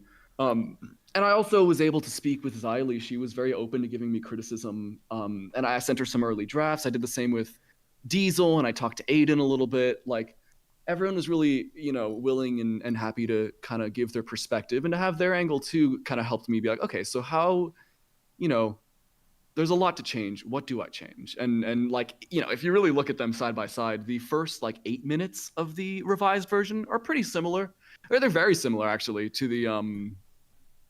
the original, although some more kind of like snarky jokes are taken out, because I felt it didn't, you know, it wasn't necessary to kind of be snarky. But then like the rest of the video is completely different.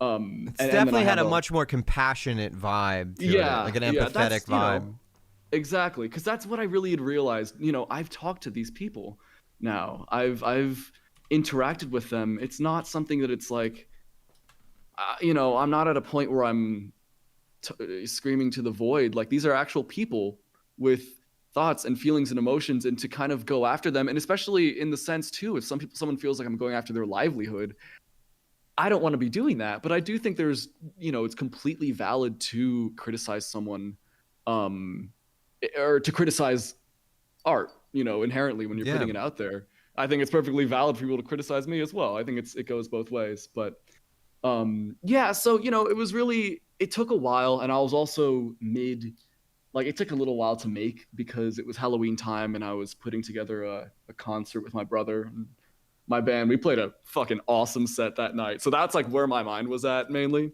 But, you know, really it was to kind of give a very neutral and not super opinion based insight on the entire sort of like slop problem. And I feel as though I did it pretty well. I think if I were to have more time and kind of less pressure, I could revisit it and maybe make it's still not my favorite video, the revised one, because it's also just not something I'm super interested in talking about, especially after the controversy. I'm like, every bit of passion I had against this has been like thoroughly beat out of me. So I'm just kind of like, all right, you know, I'm gonna finish this, but I'm not like as fired up initially as I was about it. Well, hey, listen, you got Pyro to stop the slop. That was terror as well, but I hoped to have helped, because I actually, you know, I'm buddies with Terror. I was so fucking proud when he did that. Like, and I suppose the Terror video was inspired by mine, so indirectly I have stopped the slop. And I've been watching the Pyro videos, the new ones. They're really good. So I think he said it depends on financial return. And unfortunately, like if it succeeds, he'll keep going. Unfortunately, because he's at a point where he makes his entire living off of YouTube now, and I mean, and when I say luckily, I mean like I still have a day job, so if my videos flop, I'm not like in a bad spot. But I would, you know, love to get to a point where I can just do videos all day long. I can only imagine the type of amazing stuff that I could put out if I had all day to work on it. But yeah, I mean, I hope he sticks with it though, because me too. I'm really enjoying it, and I think that his audience, judging by the comments, people are like, finally, it feels like old Pyro again. And I'm like, this is awesome. Like, I missed this, you know? And I gave him some pretty kind of scathing criticism, even in the revised version. And I stand by it because I really think he's quite, like, if you're going to look at slop content, I think that Pyro is a really good example of, like, kind of, you know, in a different sense, again, because it's such a word that has so many different definitions and stuff, but just by, like, making kind of, like, uninteresting, vapid, distracted content, I think he's a really good example. So I think his shift has been, like, it's great. It's fascinating, and I think also the revised version was taken pretty well, and you know, there was still a lot of criticism to be given, which some fair, some I think were angry fanboys who didn't like that Pyrocynical was being criticized, or that were like, I don't know, Tom Dark was being criticized, and that's just what's gonna come of things. It's perfectly okay, but you know, it was interesting. And now if you look, my last video was about Willy Wonka candy, and the one prior was about OG Fortnite, and the next one is like a comp and extended like new video about two prior videos I made on like scary brony stuff online. Like you know, we're moving past it. And I intend to just kind of stick to what I do best. I don't think I'm set to be someone in the commentary community, and I don't want to be either. But I just made the video with the advice of the people around me who were willing to talk and and willing to give feedback, and that I really appreciated. Yeah, we are considered a pretty tough, a tough, rugged group. Like we're like the thugs of the internet. Which, by the way, like I would love to branch out and do more stuff like you're doing over time. But I think as someone who's still trying to hone my craft, as a guy who's still kind of learning his formula of creating videos, commentary is just such an easy place to start.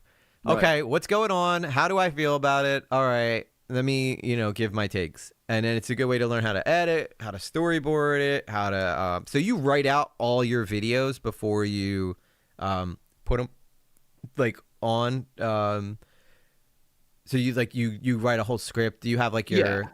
Yeah. Okay, yeah, see, my ADHD, if I sit down and start writing, I think I have one video up that I did the whole script for before I did it. And I found that when I go to read, I have a teleprompter and everything like that. When I go to read it, I end up focusing more on reading it appropriately as opposed to inserting my personality into it, which is what I think is like where my bread and butter is like my quirkiness and my weird the way of saying things. It's kind of like I just let my ADHD take over and kind of just like, which makes recording hell because I always end up losing my train of I lose my train of thought. But at the end of the day, I feel like it's much more of a genuine of who I am as opposed to reading. But I will tell you, once I got done the script, I've never made a video faster. You know what I mean? Because I had everything down. All I had to do was read it. Exactly. Right. Yeah. You don't have to worry about cutting out. Because I used to not do scripts. In fact, some of my biggest videos are improvised. Actually, this is something that not a lot of people know. Oh, we're getting breaking news here. Yeah, this is some insider info. So all the iceberg videos had a script because it's like, unless you're a Harvard level genius and know everything about every topic on something, then like if they made like a Mars 2112 iceberg, I could improv that. Anything else, shit, I need a script, But at the point of which video was it? A War on Halloween, which was in 2022, had no script. The Grieving Retake had no script. Half-Life Burning Man had no script. And then the biggest one, what really kind of started me off, because I was a dead channel for like over a year. How'd you get through that? It was, it was fucking rough. It was like, and granted, it was like half my fault, half not being able to fully break out of the iceberg niche. But I was like, it was 2022. I was doing really, really well for myself. And I had just gotten a girlfriend for the first time. And I was 17 years old. My priorities were all over the place and not on YouTube at all. And then we broke up later. I was still barely focusing enough. And I think the videos I'd made just weren't interesting enough. And I look back and I'm like, these are terrible. I keep them up because I don't think it's worth hiding them. I think it's good to see progression in content. Yes, I agree, 100%. But, yeah, I'm not proud of them. And they just didn't have a lot of passion behind them. I wasn't original as well. I made a video called the most grievous videos on YouTube, which is like, the reason I use the word grievous is because like every other word for disturbing, scary, whatever was already taken. Yeah. Like it was a really rough point, and even the iceberg videos I was making weren't breaking like 20K views. But then it was at some point I was in Florida, and I was bored out of my mind, so I just wrote down. I tried to write like 4 scripts. I'd get the first paragraph done and be like, I have no inspiration. I tried something else. Two of which were a video on the Backrooms and a video on the Return of Elsagate. And I'm so glad that I wrote those first paragraphs. So I made this video on the Backrooms and how, I don't know if you're familiar at all with the Backrooms and its whole community and stuff, but basically the Backrooms are this cool, empty, liminal space. And then as the internet got a hold of it, it was infested with like kind of scummy kids YouTubers trying to make a buck off of it and not understanding the actual horror of it or anything. And as someone who was making mainly just horror stuff at the time, it was like kind of perfect. That video's got 1.3 million views. So I'm like, oh my God, I'm back. Yeah. And then 2 videos later, or 3 videos later, I made the disgusting return of Elsagate, which was the first video, to my knowledge at least, to actually look at the resurgence of Elsagate in the 2020s.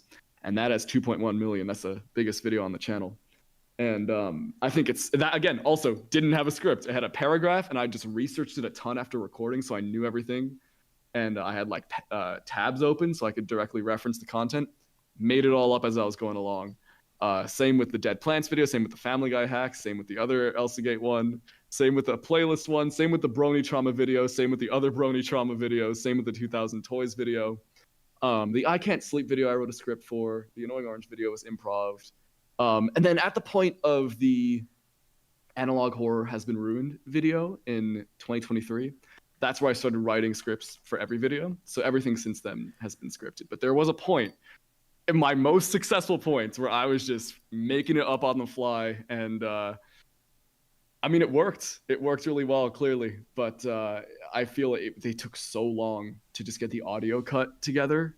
Holy shit. Yeah. So many ums and misspeaks to cut out. And I'm already terrible at reading scripts. So I'm like missaying words all the time. But it's amazing because you take it's when you're doing it and you're speaking from the heart, and there is a lot of ums and a lot of knows, like you're talking to someone and you cut all that stuff out, and then you're like, oh my God, I found my sentence in there. Like the one that I want to say is in there somewhere. Once I cut out all this somewhere. Just you gotta like. Do you remember those old toys where it was like a block of like chalk and they gave you little tools and they're like dinosaur bones or like pirate treasure? Yeah. That's what it's like getting a solid, sentence out of your word salad of improv recording. And you know what's, but hey, it worked out, you know? Also funny too is I can sit here and go on stream and just pump out stuff no problem. But the minute I sit down to try to record it for a video, I am stuttering. I am like going over all my words wrong. But for some reason, when I go live, it's like the performer in me just comes out, and then all of a sudden it's like, now I'm not saying and every 5 minutes. And it's so fascinating because it's like then I love that you mentioned that, like the performer mode. It's like, okay, something locks in. It's like a little Order 66. You get a little inhibitor chip message, and it's like, okay, now we're locking in. Yeah, kill the Jedis. Exactly. It's crazy. Like I think it is, I guess there is a level of, if you're in theater, that kind of conditioning. It's like, all right, if there are people watching, if there are people listening, you put on a show. No matter how you feel, you're putting on a show. And I guess that could be part of it. But yeah, it's some crazy shit. It's weird how it switches up because I noticed the same thing. I feel like I'm speaking pretty eloquently. But if I were to be like recording improvised, there'd be so many so many lots to cut out, to say the very least. I think what it comes down to is I look at it just as, all right, when I'm live, whatever I say is there, and there's nothing I'm going to be able to do to change it. But when I'm doing a video, like I want it to be bop, bop, bop, bop, bop, in your face, like one piece of info after another, after another, after another. Exactly. Yeah. But luckily, it's fascinating how it all comes together, Yeah, my chat's very they're so used to me by now. I have the it's like the same 20 to 30 people that show up every day, and first off, they're fucking legends for doing that. And they put up with me. They put up with my ADHD rants. Which I think I'm doing really good at now, but this is why I think I thrive in these interview environments better than me reacting to something, because then if I was reacting to a video, I would be like, oh yeah, we're talking about Elvis and he died, and you're like, oh yeah, Graceland, oh yeah, Tennessee, oh Hawk to a girl, and then you're like, how the hell did I even get here? We're going all over the place. Yeah, I feel that. And I personally, I don't think I have ADHD. I'm not diagnosed, but I love talking to people with ADHD because it's always fun. Or there's always something to talk about, and I love that, because the worst thing is, I think it's better than having a conversation or talking to somebody and it's dull and you like have nothing to talk about. Yeah, it's Might as well great just for talk about everything. it's great for interviewing because you'll say something and then you'll instantly spark a question that I have for you because Yeah, I've it's kind of like a yes and sort of thing. yeah, because you'll be talking about your band and then you'll be mentioning something and I'm like, oh yeah, I think that would be interesting to hear about, you know, and then bam, which I do want to hear about your band too. So, what type of music do you play? What's your guys' band's name? Because I grew up in bands myself. Amazing. I've always been the singer or a guitar player because I'm usually always, you know, not to toot my own horn, but it seems I always find myself being the best singer in the band. But then people seem to dislike singers for some reason because I guess we get Really? all the star, you know. Yeah, you definitely do. Yeah, that's true. That's true. I remember I was in a band called the Terribles, and we would show up, and everybody's carrying in their heavy shit, and I show up with my mic. Where do I go, guys? Yeah, exactly. It's so funny. People are later out, bro. The drummer is doing all the work, and I just come, how's it going, guys? And, you know, the venue already has a mic. I just come in, bring some water. The water's important. That's my instrument, is the water. I'm gonna go mingle while you guys finish setting up. Yeah, exactly. Because you also don't know shit about how to set up a guitar and amplifiers and pedals and all that stuff. Well, I do because I play all of it. Like if Okay. you like if I were to put this camera up here, there's my guitars, there's my piano. I don't have any room for a drum set, but I'm also a drummer. Like Oh shit, you're like a quadruple threat. I play it. I literally have my bass guitars like over here behind the because I like to record all my own music. I do use AI sometimes because with the time crunch, you know, and the algorithm appreciating you putting up more regular uploads, it's easier to use AI tracks sometimes because they're Like not. Suno? Yeah, music? Suno's great. But Suno's hilarious. I've had a lot of fun on that software. it is so much fun. If you go to the video I posted today and listen to the intro song, I recorded that. Like I did that song with all myself. I'm on the drums, I'm on the guitars, I'm on the bass. But a lot of the other stuff though that you'll hear that it's like very cinematic and you know, building suspense, that's all Suno. I can't take credit Okay. for that. I'm listening to it right now. This sounds awesome. Do you mix it too, I imagine, right? Yeah, I usually just put it into. I use Logic on Apple. I have a laptop that still has Logic, and that's pretty much its only thing Nice. is just to, you know, play that stuff. But Yeah. yeah, that's why I keep the piano next to me. It's always fun to bust out in the song randomly when I feel like It's it. awesome. Like I will Did do you it just on. hit the G note? I hit the G spot. Dude. But it's My Chemical Romance sleeper agent self just activated. Sorry, continue. yeah, no, I get it. Yeah, they love using the D. No sexual pun intended. The D is a very popular chord in music. But yeah, it's like, you know, I taught myself how to play piano. Like, you know, I can literally, you know, I never knew how to do it, and I always was like, Right. you know, and I taught myself how to play guitar. I taught myself how to sing. I taught myself how to play bass. It's I don't know. That's the power of ADHD though, is going. I want it. Like I want to do that. Yeah. You know. Yeah, exactly. And that's honestly that's the way my personal philosophy was life is if like if you want something, do it. Go get it. Like go out of your way to make it happen if it's you know, as long as you're not hurting anybody.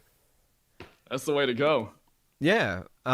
So how long have you been doing music? Is that coming from your theater background? Getting Kind into of, singing? yeah. It was like so. Yeah, I was. You know, it was musical theater that I did, for a while. My best role was Gomez Adams in the Addams Family musical. I'll never forget. And then I was Conrad Birdie was my final role, which was also a lot of fun. But in like 2018, here in Brooklyn, there's a program. It's kind of like School of Rock, where you pay and you know a business will get you a teacher and they'll get you bandmates that are within your similar age range and Oh, you make that's so music and cool. they have a show at the end of the yeah it's awesome because you get to play at an actual venue you know at the end of the semester and you know whether you're doing covers or originals all the same it's a lot of fun. So I started there. I was 14 and I was playing the drums. I was not very good at it but I was playing them. And I continued doing that for a little while, but I wasn't super into the music itself. I was with two other girls, and they kind of had all the say in what we played, so I was just kind of going along with things. And but we had some originals, and it was cool. And from there, I wasn't doing like after the pandemic that got shut down. So there was a point in which I was just playing drums on my own and doing that sort of thing. Yeah, I saw But you then, sitting with the mic and saw you sitting behind the drums. So oh yeah, you like playing both? yeah. So that's actually two separate bands. So basically, the one around behind the that's so drums fun. is one called Cheesemo, which is a newer band that they actually found me through YouTube, which is crazy. They were watching a video of mine in which I am drumming for like 2 seconds. And the main guy, he shoots me a DM on Instagram. He's like, yo, I heard you live in New York and you play the drums. You want to be in a band? And I'm like, I've been wanting to be in a band so bad at this point. Like, I've been wanting to play drums. And so I'm like, yeah, I do actually. And he sent me some tracks. And then a couple months later, we got it together. And we've had 2 shows so far. We got a single released everywhere. And it's a great band. It's a lot of fun. And the guys are really cool. And again, it's such a funny story. Like, how'd you guys meet? And they're like, they were fans of my YouTube channel and reached out to me on Instagram. It's kind of hilarious.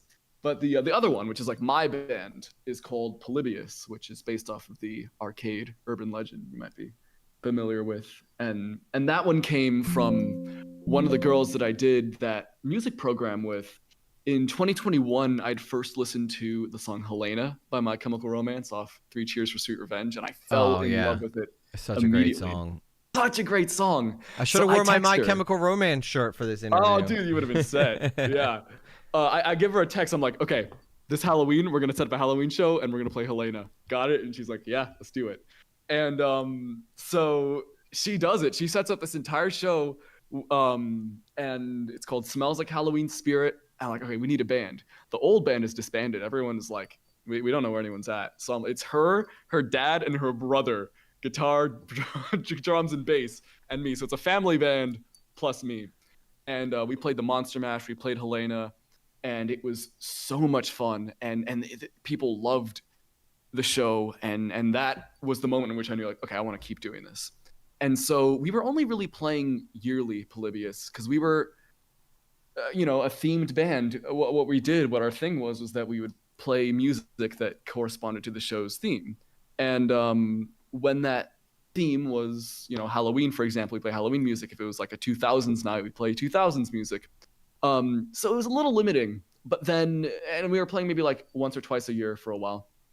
But then this year, in the summer, we play a 2000s night. And I decided this time, I cheated. I made it mostly like 2010s internet music, like if you're familiar with like Perry Grip and that sort of thing. Mm-hmm. And I was like, oh, wait a minute. Oh, this is cringecore. Like one night I wasn't sleeping, but I was laying in bed and I was thinking about, I'm like, what are we? What is this? Like there's something really special here. Cringecore. That's great. And so, yeah, I love it. We play the show and I decided to go full on the cringecore. I grabbed, because I was a brony as a kid, so I grabbed one of my old My Little Pony shirts and I ripped it up. I got the sleeves out. I put some tears in it, sewed it a little bit to make it all like punky looking. Played the show. People loved it. They were so into it. And I was like, okay, you know what? We're cringecore now. Like we found our identity. And at that point too, like before that, we had no consistent drummer. Like it was my brothers in the band and my friend Lionel also, but we didn't have a drummer. Like we didn't have a consistent band. But now we had a full band. Everyone was friends. And I'm working on this YouTube video about Derpy Hooves, which is a My Little Pony character that was enveloped in a lot of controversy. And growing up, this was my favorite character. Is this why Chud called you a brony? This is why Chud called me a brony. Okay. This is why I'm the what did he call me? A bullied a brony video essayist into deleting his video. Because that original Slop video had references to the prior Derpy video. So, and I did that kind of intentionally because I was like, oh, this gives them like some sort of ammo to sort of riff on in a lighthearted way. And I probably shouldn't have because they are a lot more. They called me a horse fucker, which is not what I wanted to hear at all. No. But, and it's really funny. A little slight side tangent is that like during the Slop controversy, everyone was calling me a clopper, which is like a brony who jacks off to My Little Pony. Oh, God. And before that, I got into controversy with cloppers because I criticized them and how they had so much of their clop material openly available for kids to see. So I've been on both sides of the spectrum. The cloppers hate me and the anti-cloppers hate me because they think I'm a. It's really funny. It just kind of it's the most like internet shit ever. But basically, I'm working on this video. I'm like, I want to end it with a song. I'm like, so I reached out to Cheesemo. I'm like, you guys mind if we like write a song for this video? And they're like, yeah, sure. I'm like, you know what? Actually, I'll do it with Polybius. And my dream has always had to have music out on streaming and to be able to like put it on my iPod and do all that stuff. And so I'm like, you know what? I'll figure it out.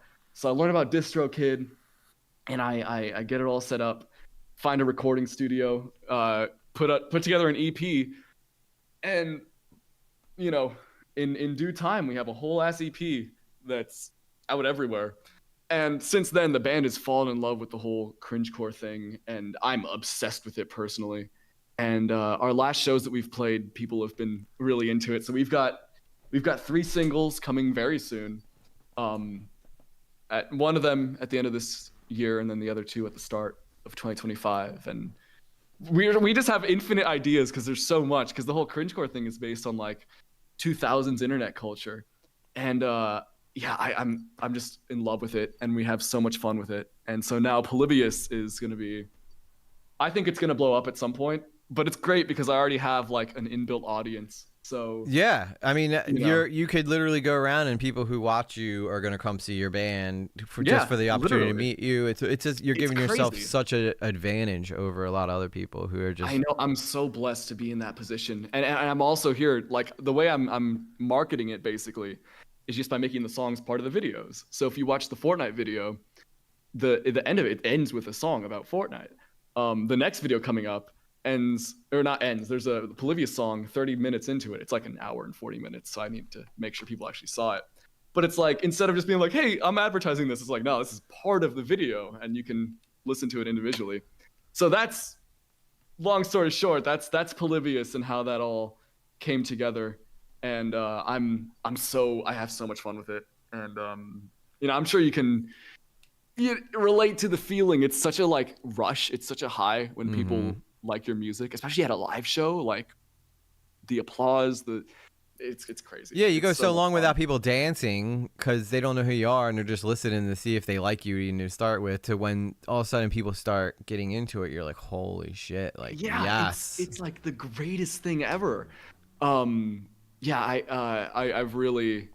had such a fantastic time with Polybius, and I continue to keep doing it. For a while, the punk scene here in New York is really. I'm actually kind of exaggerating. It used to be better. Now it's a lot more like indie rock scene than punk. But we occupy that sort of space because cringecore doesn't really tell you anything. Most of what we have now is just like kind of more pop punk covers of like web music, essentially. Yeah. So yeah, it's so much fun though, and that's Polybius. And so if you want to listen to me, we got Cheesemo, where I do the drums, and Polybius, where I do the vocals and nothing else. Yeah, I'm sure that one of my mods will probably find your stuff and put the link in the chat so people can go check them out. There's a channel, if you just look up Polybius NYC or like Polybius Derpy, you'll find it. But yeah, it's all. And hey, I'm happy to share it with people. Yeah, for sure. Yeah, that's pretty much it. Did you see? I'm sharing a screen with you in Discord. Yeah, I see it. This is I'm not sure if this sound is even gonna work or not because I'm still trying to figure out. But I just played Jesus in Jesus Christ Superstar over the. Oh, no way! Oh, so you're still doing theater? Yeah, I mean, not now that I'm doing YouTube, but because now I have to pick and choose. But this was right before I started doing YouTube, which is probably a little over a year ago. But this is the role that I did that ended up making me be like, I need to get back into entertainment because I haven't done a show in forever, and then to walk in and get the title role after years of being away, I was like, I gotta stop wasting away my talent. But I'd love to show you just a little clip from it. Yeah, let me see it. I have it open right now, so whenever you're ready. All right. I told everybody like that I would not release any of this stuff till I got to 100,000 subscribers, but I'm gonna give you guys a little peek. The only person who's seen Little sneak peek. There we go. Yeah, a little sneak peek. I'm not even sure if this is gonna give me sound or not, but you guys should at least have sound. Okay, sweet. Okay, I can hear it. You can hear it? I only want to say, if there is I had to get the director to eventually. Oh, so you have it as your own like reference to the songs. Yeah. That's sick.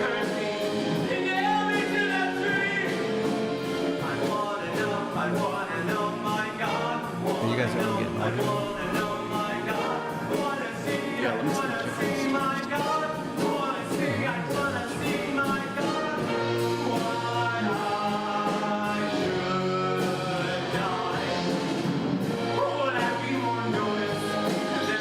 That's good for anyway.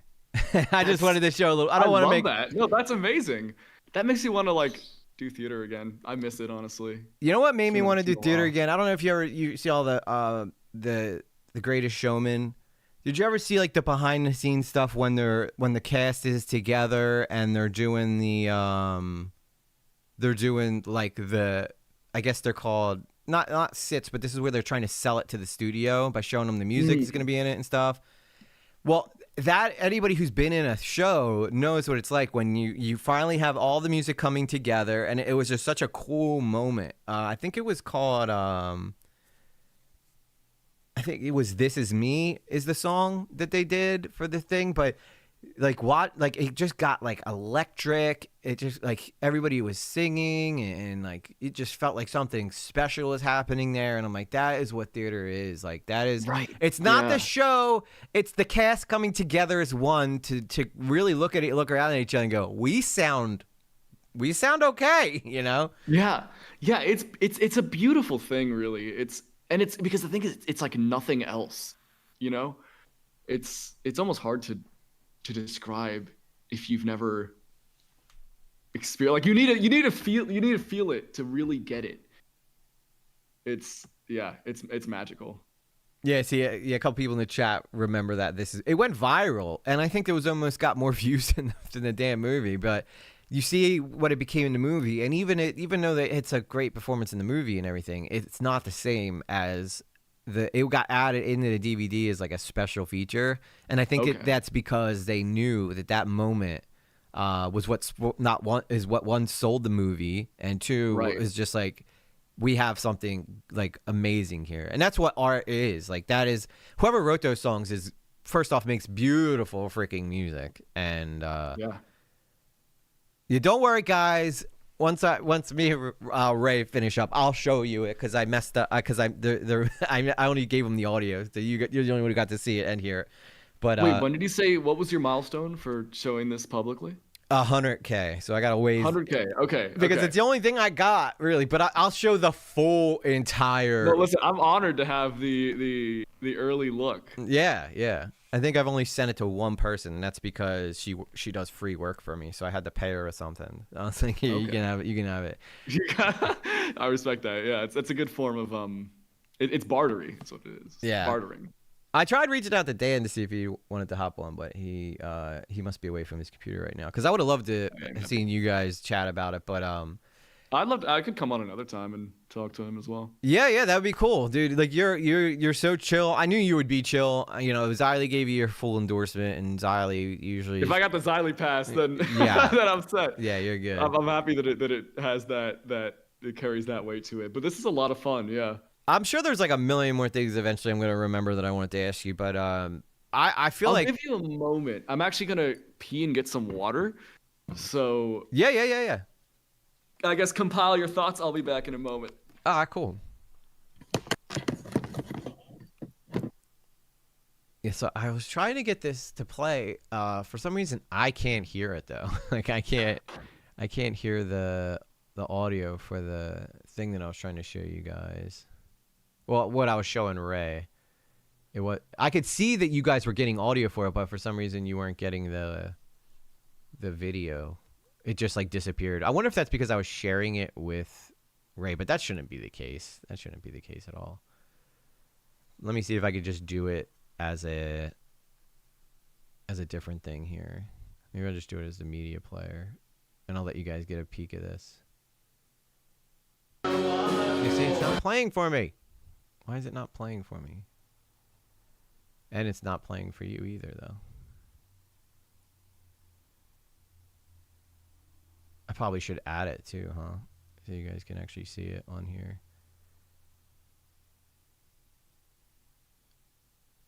It disappeared, guys. It disappeared. It said you didn't have enough resources. Hell yeah, this party just keeps getting Probably better. because I'm using The more the the stream. I'm merrier. using it all on the streaming computer. If I were to play it on the other one, it would probably work fine. But we're gonna we'll keep talking to Ray, and then I'll show you guys some clips of it after we're done. I already gave you guys a tease. I might as well keep, I might as well do it. Tina, let's go.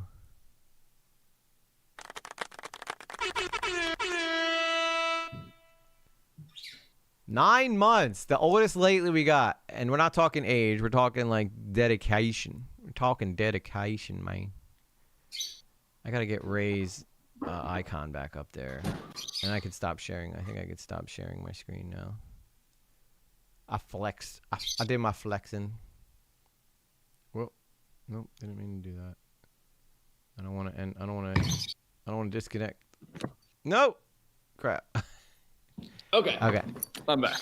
All right, I should still be live because I think I hit stop streaming in Discord, but I think I only stopped streaming to you and not to my audience. Yeah, no, you're still live. I have the stream open right now. I'm like, Discord has been the biggest pain in the ass for me as far as trying to learn, like streaming, because it always is randomly changing sources and stuff. So it's like always driving me nuts to. Dude, it's a pain in the ass. Yeah, I really, I also don't know how to use Discord well enough, so it's kind of my fault. But I'm always having trouble with it as well. So you're not alone. You hear that, Discord? If you don't want I almost called you Raymundo. Raymundo. Yeah, Raymundo.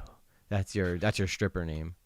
That's my cool Star Wars based stripper name. I like it. Yeah, I always like how Star Wars always has like these really, really interesting names for people, but it's always like the first one has to like it's always got to be like 2 syllables. Yeah, every time. Like Kit Fisto. Yeah. Plo Koon, yeah, exactly. Ben Quadinaros. Any of them. I'm a big Star Wars guy, so I could go on, but I'll spare you. No, I love Star Wars too, dude. You're in good company, man. Like I'm Perfect. I'm just as like culture nerd as you are. In fact, I think a lot of the reason why I never took off on the internet was because I spent a lot of my time trying to like make it on Facebook, like trying to get popular on Facebook, which just never went anywhere. Like it did with my hometown. Like everybody knew my hometown knew who I was, but nobody outside of that knew who the hell I was. And then once I switched to YouTube, all of a sudden now, everybody in my chat's like from all over. So that's I should have been doing YouTube this whole time. I don't know why I didn't. But then again, here my story is I was a drug addict for like 15 years too. I struggled with drugs because that's how I stopped being a rock star. It was like sex, drugs, and rock and roll. Then it was just rock and roll and drugs, and then it was just drugs. So eventually, unfortunately, so that's where most of my 20s went, was battling. The first half of my 20s was music and touring, and then the second half was battling to stay alive and watching all my friends pass away. Not to make it dark, but that kind of like just gives you a little look into why it took me so long to. And I'm starting late in the game. At 38, I'm the same age as Chud, but Chud started 4 years ago, like during 2020. Right, so. he was a quarantine baby, right? I think he mentioned being part of that. That was a huge boom in content creators. So if I'm part of that boom too. Yeah. Yeah. If you started before that, you're almost guaranteed to find success during the quarantine. But just being in there was like, okay, well, I don't have to go to work. What am I going to do? I always wanted to do YouTube. Yeah. Let's do it. Yeah. It is kind of beautiful how much people were able to, like how many new entertainers, how much new talent came from isolation and from a lack of, anything better to do, I guess. Yeah. It's really special. That need for social connection Yeah, exactly. It's awesome. It really is. And I kind of miss that it was a very special um vibe on the 2020 2021 YouTube that has not been recaptured since, because it felt just like this. There was such a like rush of originality, and I think it's because so many people were not YouTubers. They weren't established. They were just everyday people just trying to make something of their own, trying to make some art. And they did, and it was really special. You're like, and Systix added in the chat, TikTok is a great platform for lifting off. He said he started there in 2021. And it's excellent promo. I agree. A lot of people will start messing around on TikTok, and then all of a sudden they gather a huge audience, and then they'll take it over to YouTube. And there's a guy named Film Cooper who I think did that. He got really popular on just doing shorts. I know that guy. Yeah, it's crazy how that happens. It's wild. Everyone was telling me for a while, like, dude, get a TikTok, start uploading your iceberg segments as TikToks. You're gonna make so much money. And I never did it, but that's like the way to go. I'm sure if you did, especially with the little musical bits too, you'd do really well on TikTok. Yeah, that's what I have like a YouTube strategist, somebody who kind of helps me learn how the algorithm works and stuff like that from vidIQ. That I started off not knowing anything. I was like, any leg up. Yeah. And he's like, dude, you got to do those music bits and shorts. He goes, I think people would love it. And so I'm probably gonna, because they are designed to be little memes, like they're not full on songs, which I do want to at least work my way up to maybe doing like one full musical number about the topic we're talking about. Because I think that would be so much, not to kick it off, but I want to do it. You remember how like, I don't know, you're probably a little too young to remember old school Disney Channel. But old school Disney Channel would have two people talking, and it's like in your musical. Two people talking, and out of no, like I'll just be like, so Ray, how was your day? And you'd be like, my day was good. And I'd be like, Ray, how was your day? And you'd be like, my day was great. And I want to build that up. Have you ever seen Eric Andre show? The Eric Andre show?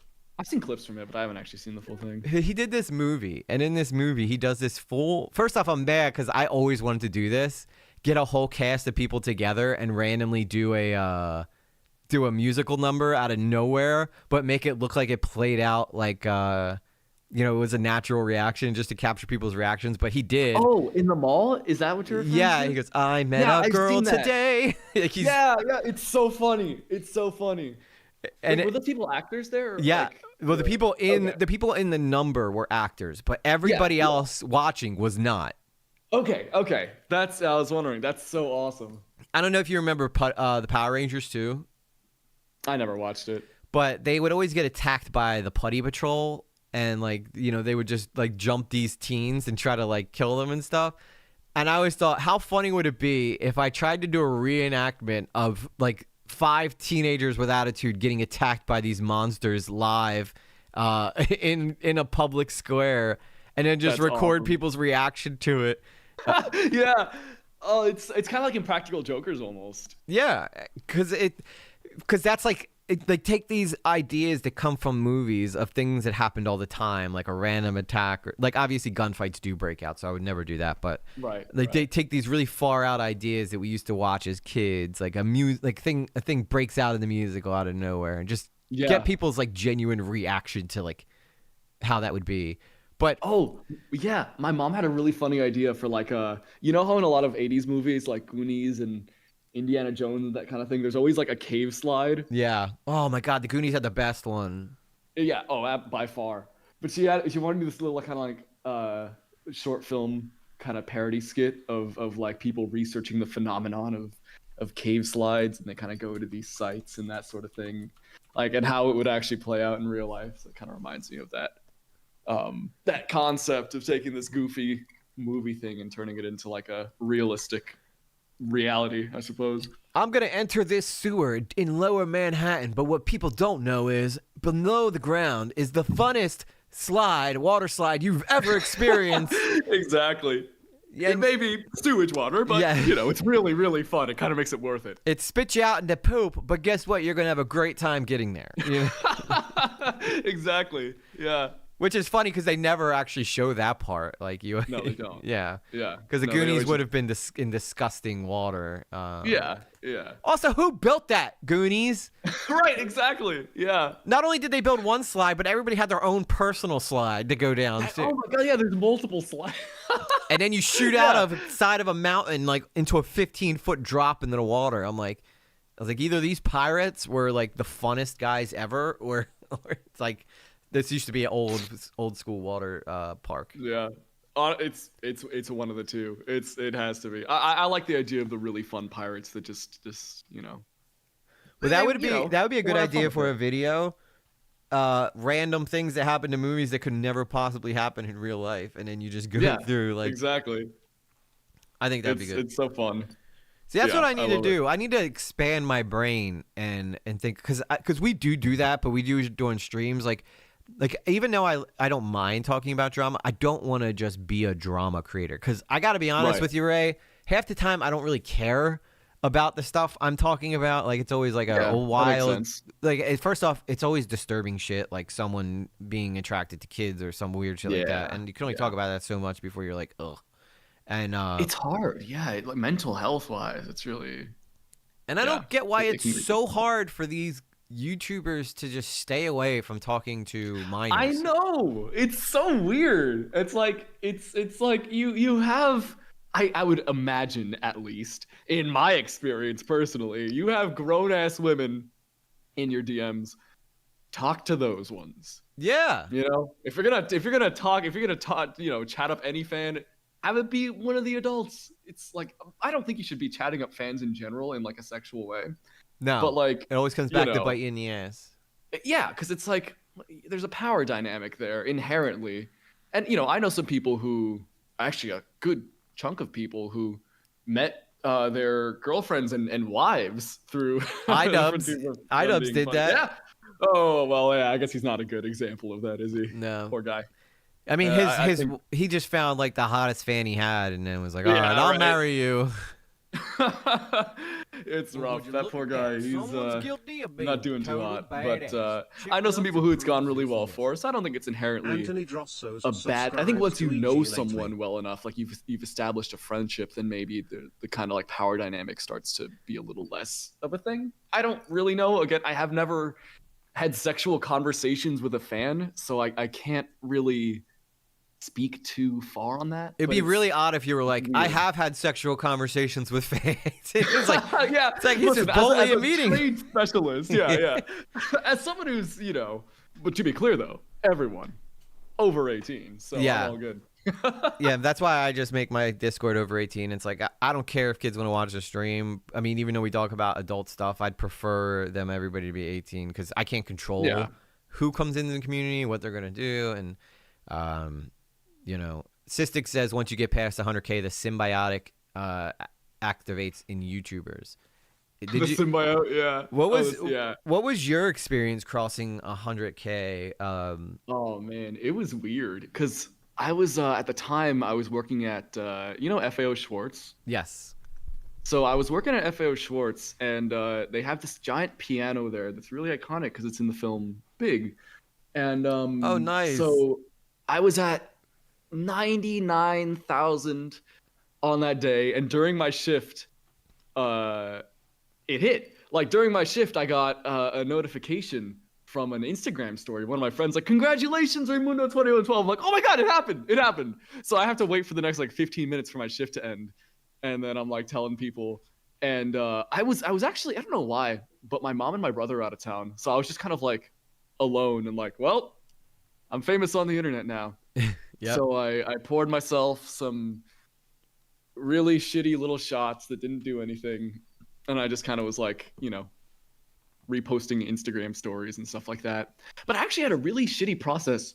It took over a year to get my play button, which was really frustrating. I So it bet. was like- Yeah. Usually it's supposed to take like a week to get you there, but there was some issue. It just didn't work until like I complained for so long on Twitter everywhere, and they're just like, there's an unknown issue. And then at the start of this year, a whole year later, they were like, okay, we cleared the issue. Your play button's on the way. I'm like, okay, It's like Well- my fans already bought me one. Like, you know. Yeah, no, exactly. Because you can Yeah, get fake and- ones, but then people will be Yeah, like, you "What know- channel do you have that has 100K subs?" Like, you'll have to find it. Exactly. It's interesting if you actually go on to, I think it's it's awards something.com, creator awards, I think. You can just buy a play button. You need some sort of form of authentication, but you don't need to have the the whole thing, which is interesting. Because I saw some YouTube videos on how to buy a play button, and I was like, I considered it because I'm like, I'm at 100K. It doesn't seem like they're gonna give me mine for free, so I might just like spend $50 and As long as you got have the that to proof. put in my room. Yeah, exactly. But yeah, it was cool, and people were also really very supportive. I think one of the coolest parts, it's kind of like that after you perform a really good set sort of feeling where people are coming up to you and be like, oh man, I love this. This was awesome. And there's just that like very warm feeling of like, I did it sort of thing. Like all the work paid off. Yeah. And that was a point too where my channel was doing really well. So I was very happy with it. Somebody said, and then yeah, what's up? somebody once said that, like, because there was a channel that was selling their, I guess their channel, and they had like 1 million subscribers on it, and I heard somebody talking about it, and they go, even though you could buy that channel and you pretty much have 1 million subscribers, right from the get-go, the most amazing part of YouTube or buying, why you shouldn't buy bots is because the journey from zero to wherever you go is probably what makes the most fun to be a content creator. Yeah, because it's like if you just start with 1 million, first of all, those 1 million people aren't gonna watch your shit if it's not the same Yep. that they subbed for. Like that AI channel that stole my Disney video. The channel's got 700,000 subs. The video's got like 8,000 views because no one subscribed for that. So. And yeah, I'm sure they buy it's- bots too. Like a lot of these probably. channels that have come from Middle East, they buy bots because, I guess fake it till you make easy. it. But I Yeah. haven't bought a single bot. Every view I've ever gotten is from a genuine Fully legitimate. person, and Yeah. I'm proud of that because it's very tempting when you're sitting at 950 and you go, I could go buy 50 subscribers and get monetized. Is it worth Right. it? And I was like, no, I can't do. I just would not be able to live with myself because no matter where I went, I would know that like I never actually earned my monetization. And I just waited, and it took like a month and a half because I kind of got stuck around 950 for a little while, and which is torture because then you're actually like, okay, now I can actually make a couple bucks doing this. I can actually have some type Right. of incentive to Little keep. passive income. Yeah. And then eventually I never bought one, and now I just strictly try to figure out what works, try to get better every video I make. And you could ask the chat, like it's crazy to watch where I started to where I'm at now. And by no means is my content like on your level or anything like that, but I definitely think I tricked you into thinking I could have had 20K, Yeah, exactly. It's impressive because it's there's a point too where if you just keep doing what you're doing, I'm sure you get the comments that are like, how do you have X amount of subs, right? Those to me are some of my favorites personally. Like, oh, you think I should have? Thank you, I appreciate that. Yeah, it like Chud even said that he said he watched one of my videos when I first got started. He goes, it's a tragedy where your subscriber count is compared to how good your content is. And that came from Chud. So I was like, okay, that means something, to me, because he's reacted to so much. And Chud too, I'm actually kind of surprised he doesn't have more subs because the amount of I feel like the amount of influence he has versus like, because he's got what, 50K, right? Something like that. 40. He's still in the 40s. 40. 45, Yeah. I think. Okay, see, that's what's shocking to me because Chud Logic is someone who is like he holds so much power He does. and like so much influence on all of commentary YouTube. I would expect at least 100,000, but it's shocking to me. I don't know. The streamer route is a slow road. It is a slow. That makes sense. Yeah. But he does have a lot of influence. You're right, because even Jar with that whole Cinny Bear situation, he said. I remember the conversation they had back and forth was like Okay. This is what I'm gonna do. I'm gonna give the video. Jar said to Chud, "I'm gonna give the video to Chud. Chud will react to it. He'll be supportive, and everything will be fine." Yep. And- yeah, that's right. And Chud was like, "Why the idiot. fuck would you tell her that did you really think I was so fucking stupid that I'd agree to, that I'll really believe this?" Impression. Yeah, I always It's do crazy. Chud. That whole situation. It's so funny, but it's like, how did he? What was he thinking? It's crazy. Someone who's so vehemently in the wrong, acting in that way. It'll never not be funny to me. Yeah. Um, And it's amazing yeah, because it's those just- people get like 200,000 subscribers. Like, doesn't Jar Yeah. have 200,000? Probably. I don't know, because he's been at it since like 2016 too. I remember seeing his content back in the anti-SJW days and being like, "Oh, this sucks. I don't like it." I was like, as anyone would, especially as like a, like a 12-year-old in 2016, anti-SJW content was like the most entertaining thing. Mm-hmm. And I was never like really, I never got like radicalized like some people say they did, but I did enjoy watching like feminist cringe videos. Yeah. Everyone did. It was hilarious. And I remember, he'd make a lot of anti-SJW videos.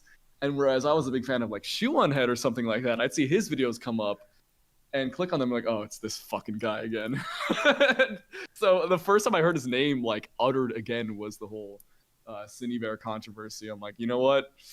I don't feel bad for him at all. He did this to himself. Yeah. But, and it just also, didn't handle it well at all. Yeah, there's Cystic wrote a comment that I think is pretty interesting. He says subs are also pretty further from steady on the platform. It's one of those things where they suddenly lift off despite nothing really being done differently from the previous video. You know what's a crazy thing? Are you familiar with In Praise of Shadows, that guy? Well, he was saying what does he have, like he has like 500,000 or something like that. Did he actually? Holy shit! I'm not Wow. I'm not 100% sure. I'll look it up just to be sure. But I know he's got a lot, and he was saying like, oh, I only made $500 this month on YouTube, and at that point, I had made $1,000 that month on YouTube, Right. which is the most lucrative month I've ever had. And I'm like, how am I making more money than a guy who has like, hang on, I'll give you an actual number because I have to know now. No, I'm curious. Now he's getting ratioed. I can't even find him on here. I know I tried to find him but it's all just videos about him. It's interesting. I know. Oh, look. It showed me in my algorithm. Oh, nice. Yeah, I can't even find him. I can't find him at all. That's the thing. Oh, wait, here he is. Yeah. He's got 391K. 391. Holy shit. Yeah. $500 for 391. That's really bad. And I made more than him with 3,000. Like, that was Right. Yeah. Yeah. No, Cystix has a good point too, because his content as well, it's very short. Like, I'd recommend if you want to check out some really good satire videos. He makes excellent satire of like YouTube content.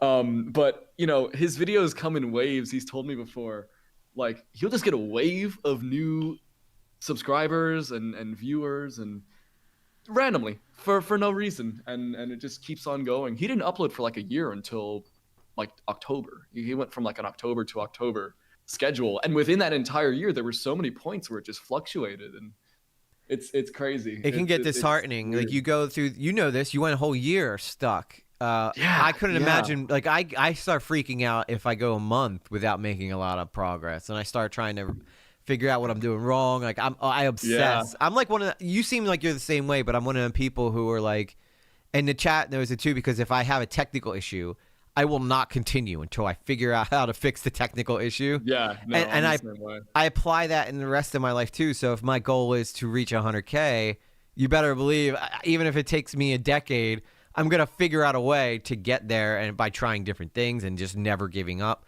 I overcame drug addiction after I watched everybody I love die. Like, I think that transforms and transfers over into my my passion for creating art. And without YouTube, I think that I probably would have ended up relapsing again. But being able, so? yeah, because you know what the whole thing was, I would get clean, and then I would end up just existing by getting through my day without taking any drugs, and then eventually that I'd end up getting to a point where I was like, I had enough, and then take drugs. Like it was the fact that I had no goals, I had no aspirations. I'd work at these jobs that I'd be at for the rest of my life, and I'm like, is this the legacy I want to? I always felt like I was destined for more, which I know a lot of people say, but when I can walk into a theater and be like to a bunch of people who don't even know me and walk away with like the lead role of a show without, because how politicky theaters can be, then I'm like, okay, I clearly have something here, and God didn't give it to me for no reason at all. There has to be a reason. The potential. Yeah. And you seem the same way. Like I see a lot of you. How old are you? What are you, in your early 20s, right? I'm 20. Yeah. Yeah. So you're such a young guy. I was the same way. You have and you've already achieved so much at your age. Which, be careful, because that could be that can be a hindrance too. If yeah, I fear that. I don't want to peak at 20 or at 19. I think that you'll eventually, like, YouTube you'll always have. I think that you'll probably end up being like 2, 3, 4 million channel one day, right? I would hope so. Thank you. I really, that's the goal. Yeah, because I'm snobby like that, and if I didn't, I'd probably be like, I don't know how the fuck you got there, right? But keep doing it. But no, you do clearly have the ability. You have the gift of gab, as they say, and Gift of gab. I like it. And it always makes me wonder if I kept going when I started in 2014, just playing the guitar. If I did something different, I started when Philip DeFranco did, except I just never kept with it because I never thought, because in my head I never thought I could ever have it. You know what I mean? Sure. I mean, yeah, few do. It's I never did. As mentioned earlier, I mean, did you ever see yourself even getting to the point that you're at now? No, I never thought I'd ever get clean. I always thought I was just waiting to die. To be honest with you, like the past, like I know it's just a little dark, but if I'm just being true and transparent, like the years of 2019, 2020, 2021, I was just pretty much just waiting to like die. But I finally got clean in 2021, which I don't even know how I did it. I think I just had enough of living that lifestyle, and I was so afraid of success, Ray, because I think my biggest fear was having success and losing it, as opposed to just never having it at all and being like, oh, I could have, if I really tried, I could have. I would have always been able to say that. But I was too afraid of finding out if I actually had what it took to get it, Yeah. Yeah. I mean, from my point of view, from what I'm hearing from you, if you can ever overcome an addiction like that, shit, man, you can do anything. Well, like I said, all my friends are dead, and they were always the ones telling me, you need to do this, dude. Because like what I would do is, I was a huge comic book fan, and my friend James, God rest his soul, I saw like Marvel movies before I went in there, and he was a huge comic book fan, but he never had any money because he always spent all his money on drugs. So what I did was I acted out the movies for him, like late at night. Amazing. And he just loved it so much. And he goes, dude, if you don't do anything with your life after this, he goes, I'm going to hate you forever. You got to keep going in his honor, right? Yeah, I'm doing it for all of them. That's why I play Ben's song every single time I start my stream, like religiously. Like, my fiance is at the point now where she's like fed up with hearing it. Because it's 2 nights a week she hears me sing it, and a lot of times, like, since I moved to a 2-computer setup now, but like a lot of times I will sing along with Ben the song before I go live, because it's just, I don't know, it's kind of like tradition for me to do, but I didn't want to do that tonight because honestly, even though I see you eye to eye, you're a big creator, so you want to show respect. You don't want to do like your normal craziness and scare anybody off. So but now next time you come on, Ray, I'm fucking singing that song. Yeah, I want to hear it, because I really, that's a really beautiful way to, to keep someone's legacy living on, and that's something I've always hoped for, in my life, that when I die, I want someone to. I don't want to be forgotten. That's what scares me more than death itself. It's that, no one really cares. I've always wanted to kind of leave a mark, so I hope that I have friends like you who do that, because I'm sure, if he's looking down, that's probably the best feeling, that someone's still, carrying on your legacy, and sharing it to new people too. It's really a wonderful thing. He was like such a normal guy. It's like people always think drug addict, they think of the people like living on the street. That's not the reality situation. The reality situation is they're your sisters, they're your brothers, they're the lawyers, they're your every aspect of your life. And he was the same exact person as I was. We loved the same. We were nerds, and it's not the type of people that you think are gonna end up getting hooked on stuff. And I remember I showed him my first skating vlog when I was doing the skating stuff, and he kept watching it over and over again because he was just so in awe that I was able to do a rail or anything like that. And he's just like, and seeing how excited he was for that, he would be like, honestly, it almost gets me emotional to even think about how proud he'd be of me right now. But I do it for those guys, those guys who deserved, like, I would have had him as my co-host. He would have just been on here with me. He'd probably get me in trouble all the time for the shit he says. But he was such a great guy, and it sucks that that should happen. And and he's not the only one. Ben was such a great lyricist. Like, you could all I would do is give him a basic riff on a guitar, and he would turn it into one of the most gnarly songs you ever heard. Like, you could hear him. You hear him in the way that he writes those words to the music. It's just it's just beautiful. And I could never think of like, and he's very wordy too. Like, he almost turned the pop punk into like a rappy but still rhymey, still melodic type of presentation, which I haven't seen many people be able to do that. So like, that's why I always play a song. And one day, either the band is gonna copyright strike me for everything I've ever done with the song, or they're gonna be like, you know what, that'd be fine. I think you'd have to get that. I think what you're doing shouldn't be a violation of anything. I think it's you'd hope that it is able to kind of slip by or live on really like that. That's really special. And I'm always kind of, I've thought about that myself. Like, I don't like to think about it, but when inevitably I do lose someone who is really close to me, I will make sure that they are honored. It was really, yeah. I mean, and you're an artist, and I'm sure that you could honor them incredibly beautifully too, with your talent.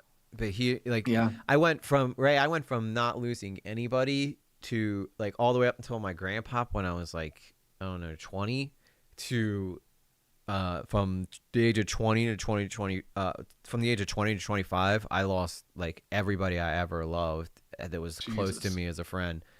And it, like, I remember like I went into rehab for the first time, and the second day I was there, my grandma died. Like, and she was fine. No. She was fine. I thought I was going in, it was going to be a fun experience, like, going to summer camp or something. Right. And then it got really real, really, really fucking fast. And because I imagine a lot of the addiction that people have, the reason they even turn to drugs in the first place is because of some sort of trauma or pain, and to begin with. And sometimes it's just as simple as I got my wisdom tooth out. My doctor gave me Percocet to deal with the pain, and it was the most amazing feeling I ever had in my life. And now I'm chasing that feeling for the rest of my life. You know what I mean? Yeah, that makes sense too. Sometimes it could just be that simple. But yeah, there's always a numbing aspect to it. But I'd like to use that in my creative process. And while I try to be mostly comedic, I'd love to figure out a way to incorporate like the deeper darkness that is in there as a way to kind of, I cope through my videos, Yeah. But I absolutely. also think going through what I've gone through is why I think that commentary is perfect for me, because I almost can tell everything anybody's ever thinking, because I've felt all of it a million times over. You've been there. And I've been on the streets of Philadelphia in the largest open drug market in the world and know when someone's about to fuck me. You know what I mean? Like, so I'm really good at judging bullshit. I'm good at knowing how to like understand the human psychology, because where I came from, like, if you get it wrong, it could kill you. You know what I mean? Yeah. So Yeah. Do you think that's part of why you take the approach that you do in terms of your content and the way that you manage drama stuff? yeah, I think so, because I feel like with my past, I have no fucking right to judge anyone for anything except for people who are like kid touchers or people who commit violent they don't crimes. deserve any, There are mercy. limits, but yeah, for the most part though, like that's why I was so nice to Tipster, like, because like I guarantee you, I fucked up way more in my life than Tipster ever did. And the only difference between me and him was mine wasn't documented on the internet for everyone to see. Right. You know? Right. Yeah.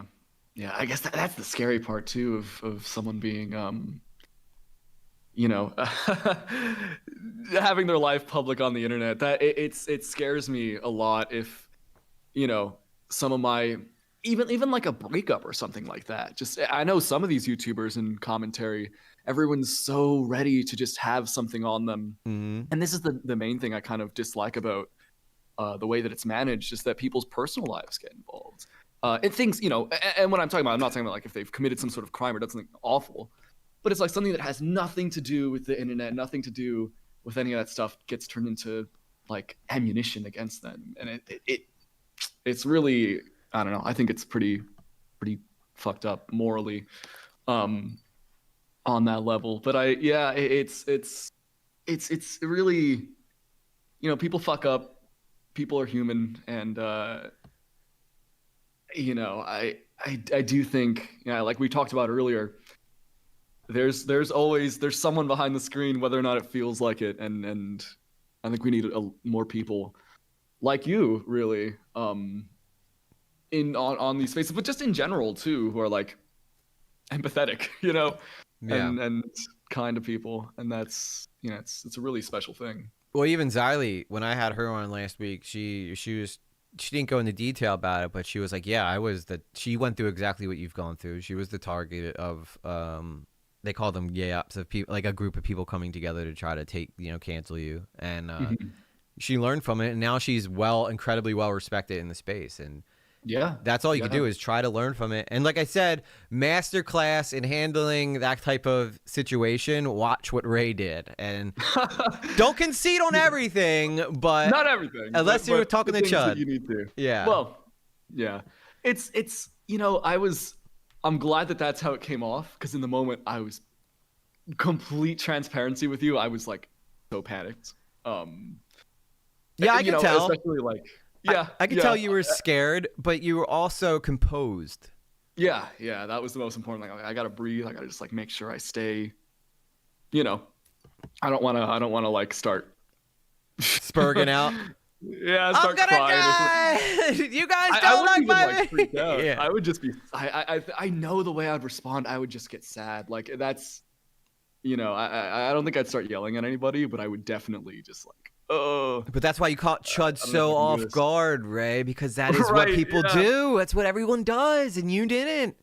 You were like, no, you're right. So. You're right. Shit, man. I fucked up here. Yeah, he wasn't expecting that. He was expecting you to be like, no, all you fucking sloppers suck. And I think Terra did do that.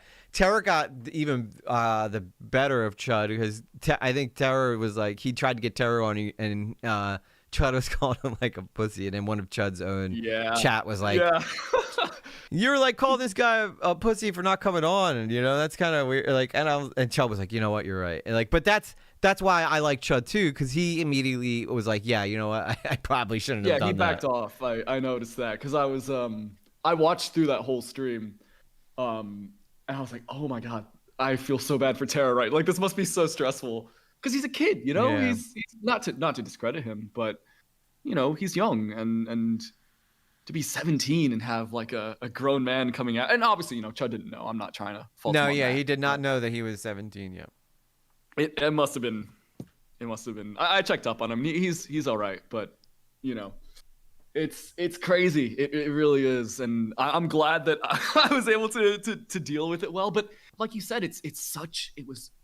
The whole thing, as much as it was stressful and scary.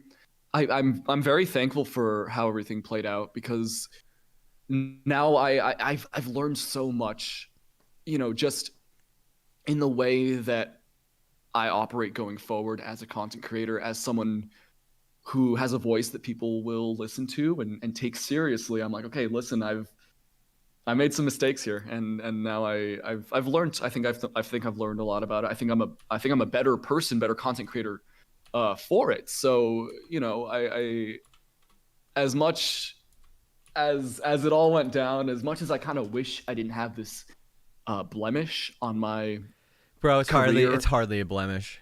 Yeah, it's not too bad. It could have been a lot worse. Compared to what too. like people like Cody Co are living with, like you could have ended Oh, up, dude, Dr. Disrespect. You ain't like you have somebody hit your car with their door. Like that's getting out, at a grocery store.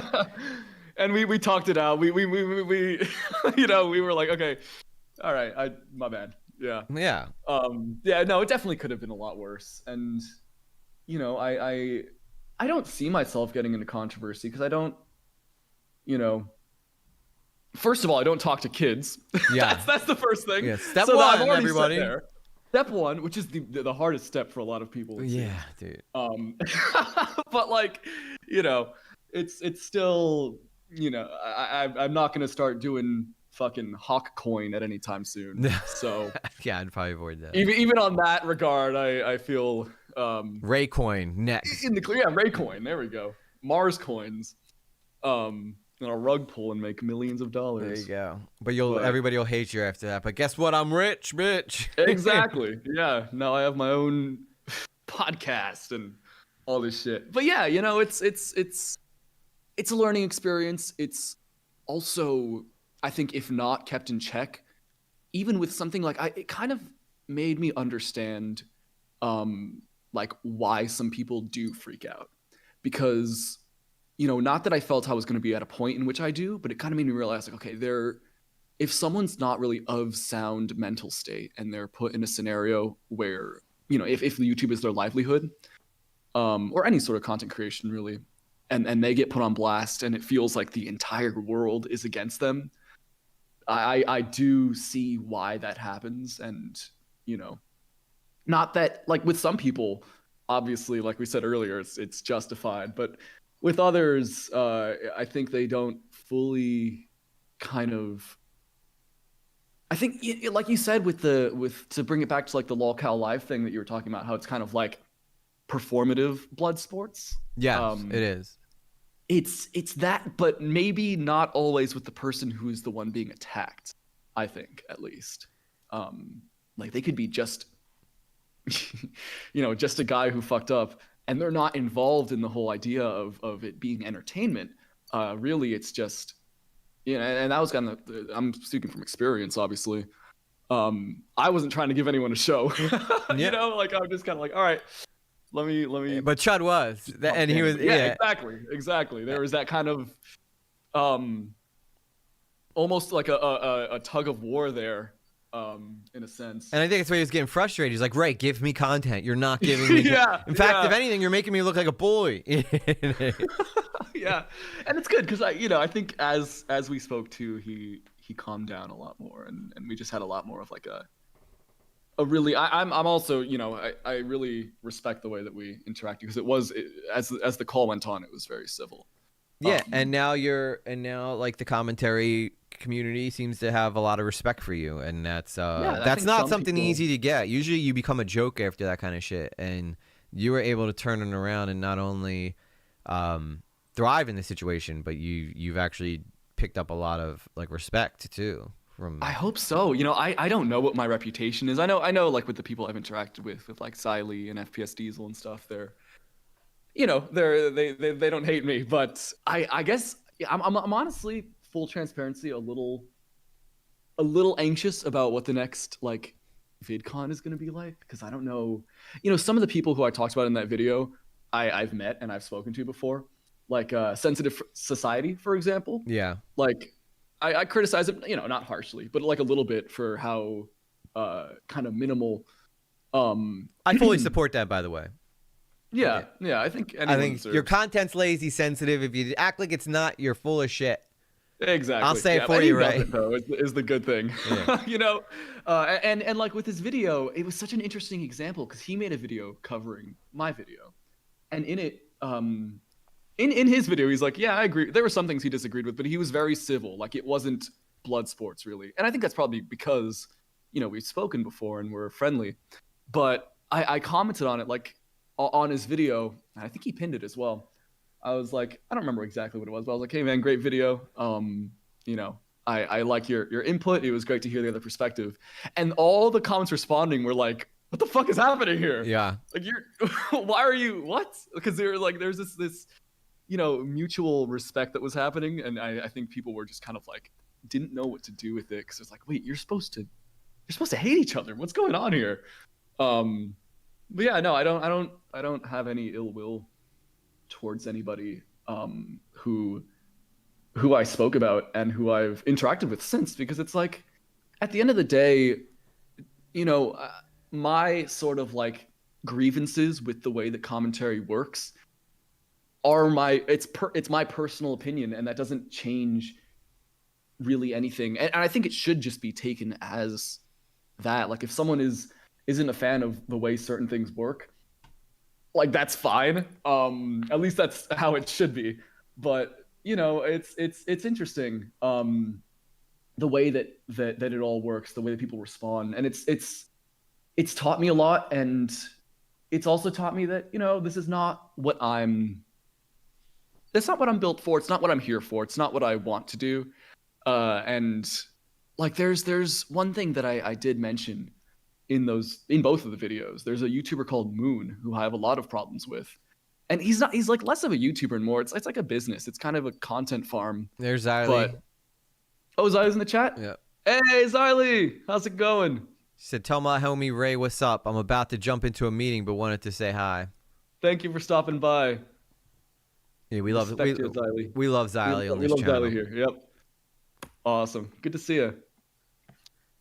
I was hoping that she would drop by at some point. Yeah, I told her you were coming on tonight. Yeah, that she's always, like I nice. said, she's always got such nice things to say about you. Dude, she's so yeah. And I sent her my video. I'm a big Ziley fan. I sent her my video today too. I was like, "Can you give me some feedback?" And I was terrified of what she was going to say, but she was actually pretty nice about it. So that's awesome. Yeah, I was really thankful for her feedback as well, because we were able to talk, and the thing is too is that she was honest is what's great, and she wasn't like,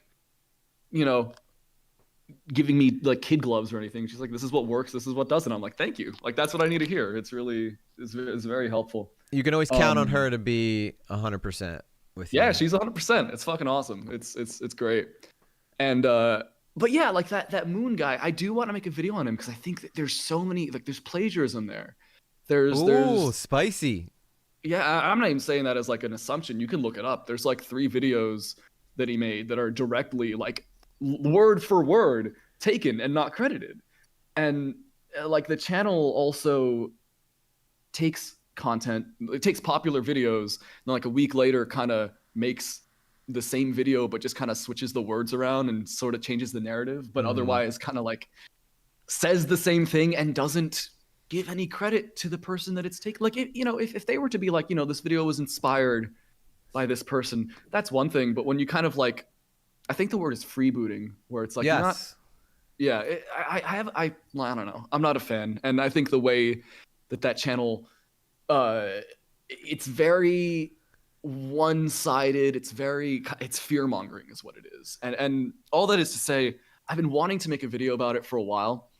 And what all of this has taught me though, is that video isn't going to be, it's not gonna just be a discussion. It's gonna be turned into drama inevitably, and that's something that I'm kind of I've laid it off for now because I just want to figure out like really how do I approach this? How do I go about this? Because I'm not trying to make like a hateful character assassination. I just want to give examples as to why I believe that this channel is harmful and is not good for our ecosystem and is Well, I think Xylee would be a good person to bounce off ideas. I think so. Because she'll be able to lay out exactly how to go after him without. Without because you have to be you have to be firm and you have to be somewhat aggressive, but at the same time you can't be over aggressive. So it's a delicate balance. Yeah. Because It's interesting. It really is. Is pointing out problematic behavior on other people, because the last thing you want is for something to come back on you. And he's a pretty big channel from what I understand. Moon. Yeah, he's got over 1 million, but it's interesting because it's not a guy. It's kind of like one of those channels that just has like a bunch of writers, a bunch of editors, and it's just the voice is Moon, but everything else is, you know, kind of just a business. So I feel as though it would be kind of like, it wouldn't be as bad if I went, I don't know, if I hated Turkey Tom or something like that. You know, Turkey Tom's a guy. He's an individual. That would be a really, if I were to make like a Turkey Tom hit piece. That's a hard battle. That would be, that, and I don't intend to, because I don't, you know. His fans ride or die for that man. They would probably take a bullet for him, to be honest with you. I was talking to him about that stuff, and you know, he's got an interesting fan base where it's kind of like they're very supportive, but almost aggressively so. Yeah. And I'm pretty sure some of them would kidnap him and lock him up in their basement if they got the opportunity to. Dude, Like, some woman made like an obsession wall, like of him, like his face. That's scary. I like. You'll get there one day, Ray. God. I know, someday it's coming. It's coming. The whole band thing and the the band and your ability to write videos, you'll be kidnapped in no time. Yeah, exactly. I'm just waiting for it. I have a good collection of legal survival stuff. I own 2 crossbows, so I'm gonna be. Dude, same, bro. I got 1 crossbow. I got a couple katanas because apparently the state thinks that I can't own a gun. I'm not safe enough to own a gun. I haven't even applied for a fire. I mean, I would like to own a firearm, but also in New York, it's like it's hard up there. It's hard, and also like I think your max capacity for a magazine in a pistol is 10 shots. That's it, which is like depends on what kind crazy. You get. Yeah, right. Because everybody always judges it off like Resident Evil. Well, Chris got 15 bullets in his Beretta. And you're like, well, exactly. Real Beretta probably get like 7 or 9, like 9 to 10, you know. But yeah, I mean, there are like each. It depends. But you only need, like, ideally, you'd only need a gun to be able to shoot upward to scare off whoever's there. Yeah, ideally, I don't want to. But if you go with the crossbow, you're gonna have no choice but to shoot them because they're not gonna hear you shoot the arrow. Like, and also, you get 1 shot. You gotta take like a minute. You gotta put it down on your feet, get the pull strings, pull it up, load the arrow, make sure it's facing the right way. Do you have like a crank or do you pull it with your hands? So I own a crank. I haven't installed it yet, but I have the pull strings. I own a God, what's it called? I'm forgetting the name because I don't have it. I have a Barnett. Okay, that's a pretty popular okay. brand. That's a nice one. Yeah. I have a Killer Instinct. There you go. Instinct. It's got like a 300 or like, it's a heavy bow. It's got like one of those really strong pulls. I shot it in the house because I was a Christmas gift. So it was such a bad idea because me and my family, we had no fucking idea how powerful this thing was. Oh my God. So we set up this like. It's like a gun. It is like a gun. It's crazy. And it's got like pretty decent recoil too. But we set up a cardboard target. That should tell you everything. That shit would go through like so much cardboard. It probably went right into the wood, right into the wall. Okay, so what happened was I was sitting. Basically, my house is just one like kind of big room. I was sitting in the living room, and we had a cardboard target set up in the kitchen alongside some like bags and like plastic behind it. So I load my crossbow. My family's there. My mom's recording, so I have video of this. Oh my God. I have the sight, and I didn't put the arrow in the right way. Like, you know how there's the tip on the, or not the tip, but little feathers on the back that you got to like line up to have like, the colored one go into the front piece. That could rip your whole. That could rip a thing through your hand too when you. Yep. Oh yeah. The actual like pull string, whatever it's called. Mm-hmm. So I load it up. I get the shot ready. Everyone's watching. Turn off the safety. Fire, and it shoots so fast. And so we go over. I'm like, oh fuck! I hit the chair. So I hit the metal leg of this chair. There's a full ass like bullet hole in this chair now. And then we're like, okay, we're never firing this indoors again. Yeah. Ever again. Okay, now we know. But I'm so glad that I didn't actually hit the target, because if I did hit the target, it would have gone through and it would have shot into the freezer and probably destroyed our freezer. Yes. It So would. Sure. I'm really glad I put that arrow in the wrong way, or that bolt in the wrong way. But it's like, You had holy to shoot shit, it though. Like you were so. I had to. I Yeah. had to. I was so excited. I took But it mine shows you The outside. Walking Dead. Yeah. I grew up on compound bows. And, Okay. So I was used to. I mean, I know that they have some oomph to them, but Yeah. the crossbow is a whole different beast. And I took it outside, and I knew that I couldn't shoot it in any direction because it would just. I'd probably lose the arrow because it would just go forever. Yeah. So I kind of aimed it up to shoot towards the end of my yard to go into the ground. That thing went all the way up to the feathers into the ground. Like it took me forever to get that arrow out. It's crazy. Like, because I also have a crossbow pistol as well, which is Oh, damn, far less fancy. powerful. Yeah, I know, right? That one you can shoot at wood and it'll probably like it's not the best because I don't know, it's not an incredible weapon, but I've been able to shoot that one like when we're upstate or in like Vermont or something like that, just like shoot a plank of wood, and that is a lot safer. Ziley yeah. said this is why women live longer because us No, men. literally, We yes, gotta shoot the that's- crossbow. I just got it. It's so entertaining. I like, and the thing is too, no one was mad at me because it was like my mom and my brother were like, yeah, let's see. Like everyone was so excited for it. So everyone was just like, okay, this is a lesson. We're never shooting this Yeah. thing again. And then you're intimidated to shoot it again because you realize Yeah. just how much power this thing has, and you're Dude, like, okay, I basically shot a gun in my house that was just quiet. yeah, That's like it's wild. And the bolt too. The bolt was destroyed after it hit the metal. yeah. You're like- like, damn, now I gotta buy a new arrow. Yeah, exactly. I have like a sheath, or no, not a sheath. What's it called? A quiver, just with a bunch of bolts in it, and the quiver's too big for it because it's for compound bows. But you know, I have what I can get. But all that is to say, I have one deadly shot to fend off my future kidnappers, essentially. Yeah, But yeah, yeah, and Crazy that's shit. why you need to crank. I mean, I've tried pulling it with. First off, you have to put like a towel or something on the string because if you try and do it with your bare hands, it literally Oh, can yeah, cut it'll like rip it. them. It Yeah. cuts into your freaking fingers trying to pull that thing back. Yeah, it hurts. I tried it. I was like, immediately, I'm like, okay, I'm not doing this. Nah, fuck this. I'm like 6 foot tall. Like I'm a big dude, and Yeah. I have struggle. I would just hope that the adrenaline would be enough for me to get that thing like Yeah, set. exactly. Have you seen The Walking Dead? Yeah. The Daryl, he does the freaking crossbow. It's like the because you Yeah. can go back and pick up your ammo after you're done. Exactly. It's really funny in The Walking Dead. They always cut away whenever he has to reload. Because it's like, okay, yeah, you'd see him putting it on his foot, pulling it back, putting it like it. it wouldn't feasibly look like a good weapon. Yeah. But yeah, it's crazy shit. But you know, it's legal. You don't even need a license for one in the United States, at least. Which That's is why awesome. I went. Yeah, that's why I went with that. Because I feel like that's the best home defense you can have if you cannot own a gun. And Yeah. the reason that you don't need a license for it is because first off, your shot would have to be perfect to kill someone with it. And plus, Yeah, exactly. it's like you could just as easily kill someone with your steak knife. So that's technically more lethal than your crossbow. If you go walking Right, around with a yeah. crossbow, people are gonna be like, someone should probably go get that guy.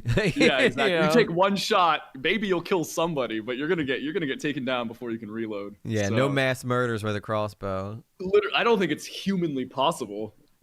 Unless you But- have one of them old school ones with the crank where it shoots like 7 arrows at once, like a Gatling gun. Like a Resident Evil kind of thing. Like, I think they used it in Game of Thrones where the guy's like just like cranking this thing, and as the thing turns, it's going. Arrow, Oh yeah, arrow, those like arrow, medieval, arrow. those crazy ass medieval ones. Yeah. Yeah, a full auto crossbow is a crazy, it's a crazy concept in general. But I love it. I'm a bit of a prepper, so. Well, you I've gotta got be. my iodine pills. I've got my radios. I've got my hand crank tech. I've got my binoculars, gas mask, hazmat suit, all that shit. Partially because it's also just a lot of fun to own, and I feel like a cool guy. And Yeah. The idea of maybe being able to survive the apocalypse is it's all I need. It's all I need. Yeah, as long as But- you. Well, you dumbasses with guns, what are you gonna do when you're out of bullets? I'm gonna Exactly. still have my arrow. As long as I got one, Exactly. I have infinite ammo. Just as long as I don't I grew shoot up the on metal Nerf, chair. You know? Exactly. Yep. Wait, I want to send you a picture. I'm sitting on the same chair that has the blue. Hold on. Let me get this thing. Because it's such a like perfect circle too. It's insane. I remember I saw a Braille skateboarding video where they were messing around with a crossbow, and the guy set up he shot a pair of skating trucks on the bottom of the board that are made of like real heavy metal, and the arrow went through the bolt, through the screw, into the board, and they couldn't get it out, and that's how they're really powerful hard these to things pull are. out too. Yeah, it's crazy. Wait here, let me get this picture real quick. Give me a second. Yeah, no worries. You hear that, guys? That's why you got to make sure that you're careful with your crossbows in the house. No crossbowing in the house, folks. A Braille Ouija board just posted it for you, EG.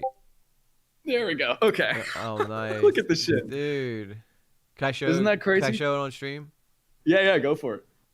Look at this, people. This, as Xylee said, this is why women live longer than men. It's exactly why. Right here. Because we're just adventurous and idiots at the same time. Boys just want to have fun, all right? That's what it is. Boys just want to have fun. That's exactly right, man. Even if that fun is, potentially deadly. Well, But you know what? That's life. You're actually really lucky that you learned that lesson early. Dude, yeah. I could have told you if you're like, I'm going to shoot it in my house, but that is not a great idea. But I would have always still had that wonder. Now I know. Now I know definitively. Oh, trust me. I get that I need to shoot this. Like, I got a BB gun, and it was an old Red Ryder one. And I just had to shoot it because I just got it.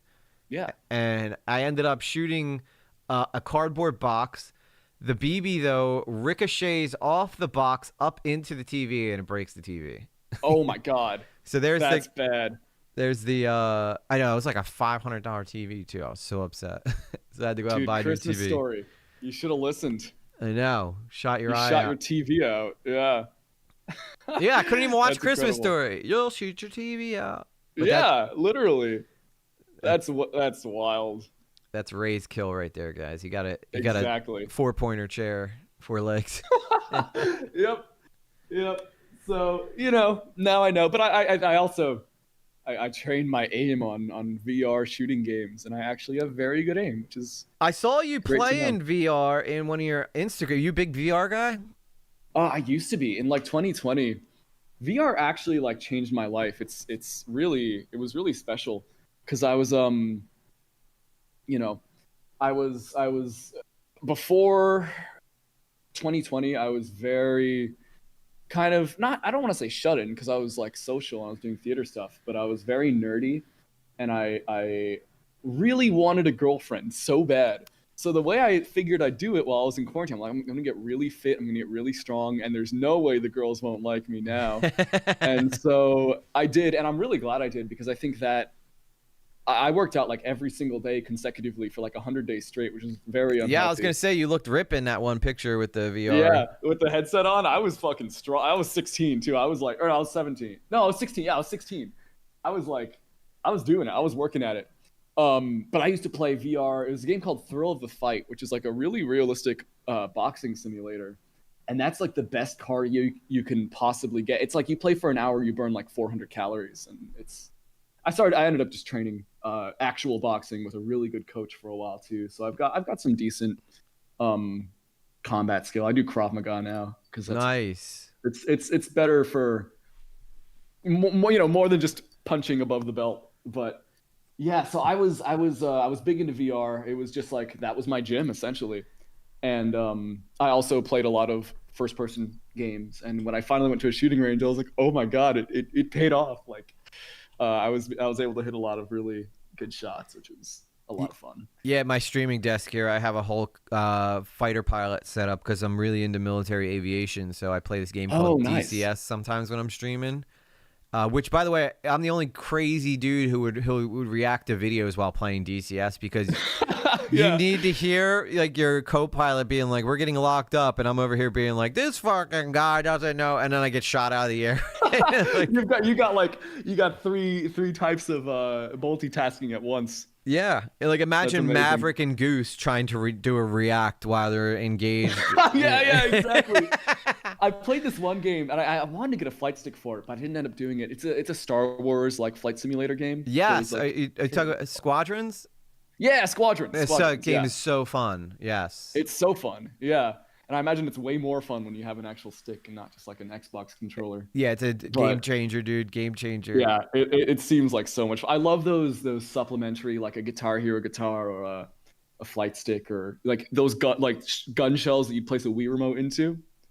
Yeah, because it changes the game. It's it so feels fun. like you're in the TIE Fighter or you're in like because you can only feel the stick and you can look down and the stick's exactly where like when I'm sitting in the cockpit of one of the planes I'm in, I always have the throttle exactly where the throttle is, and I always have the joystick exactly where the joystick is. Oh, that's so sick. And Have you look tried it like, in VR? yeah, dude, I got a Pimax Crystal, which is like one of the top of the line VRs you can get.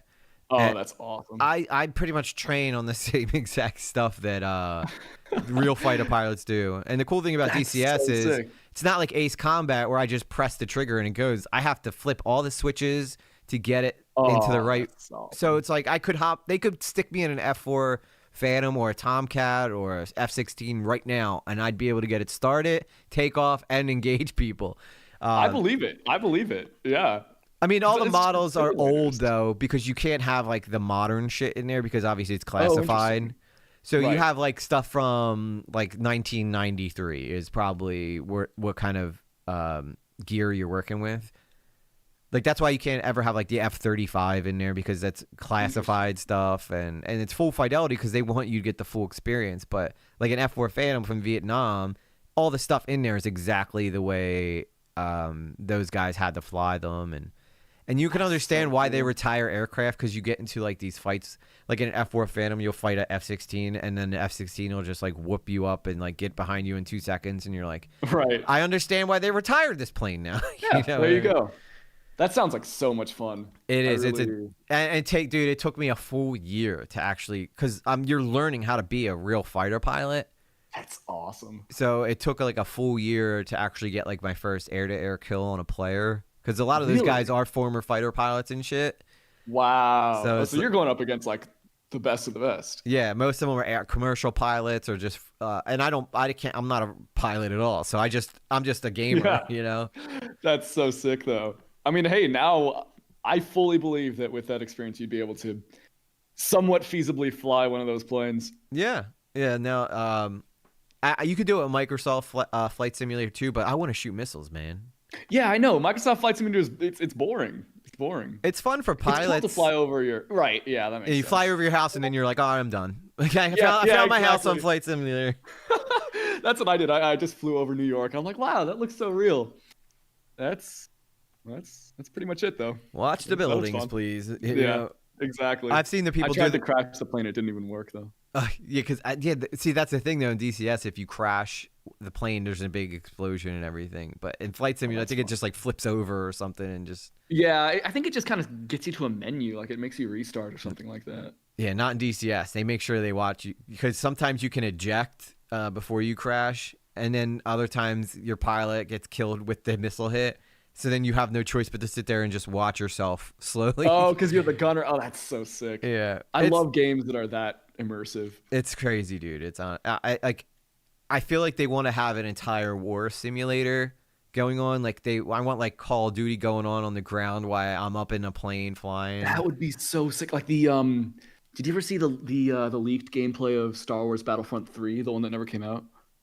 No, why did they have that go? See, you could do it with Star Wars easily because the Yeah. Squadrons was really fun, and that is fun because you got to learn how to fly the X-wing, and they try to Yeah. make it like immersive and like I have to switch over from my pulsars to my the same way I would in a F-16 or something like It's that. so cool. Yeah, it's immersive and it's difficult as fuck at the same time because of how immersive it is. I always got to change the controls though because they give you these wild ass controls, and I'm like, no, I just wanted to fly like a fighter jet. You know? Yeah, that's fair. That's fair. All right, I'll be back in 1 second. I gotta pee again.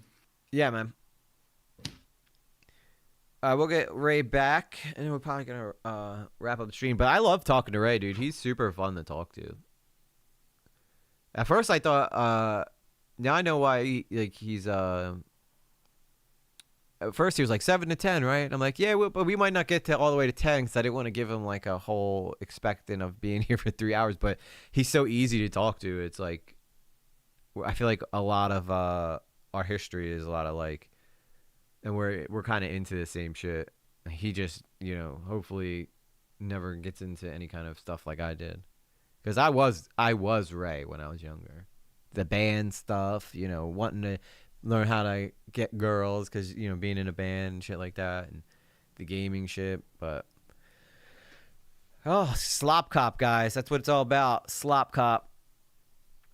I think the last game I played was Fortnite just to play with my boys. Yeah, Fortnite's a very popular game right now. But you guys know me. I'm such a VR maximalist. Gotta be VR. Once you go VR, it's so hard to go back to 2D because, when I can actually sit in the game, why would I want to go back to watching it on a monitor,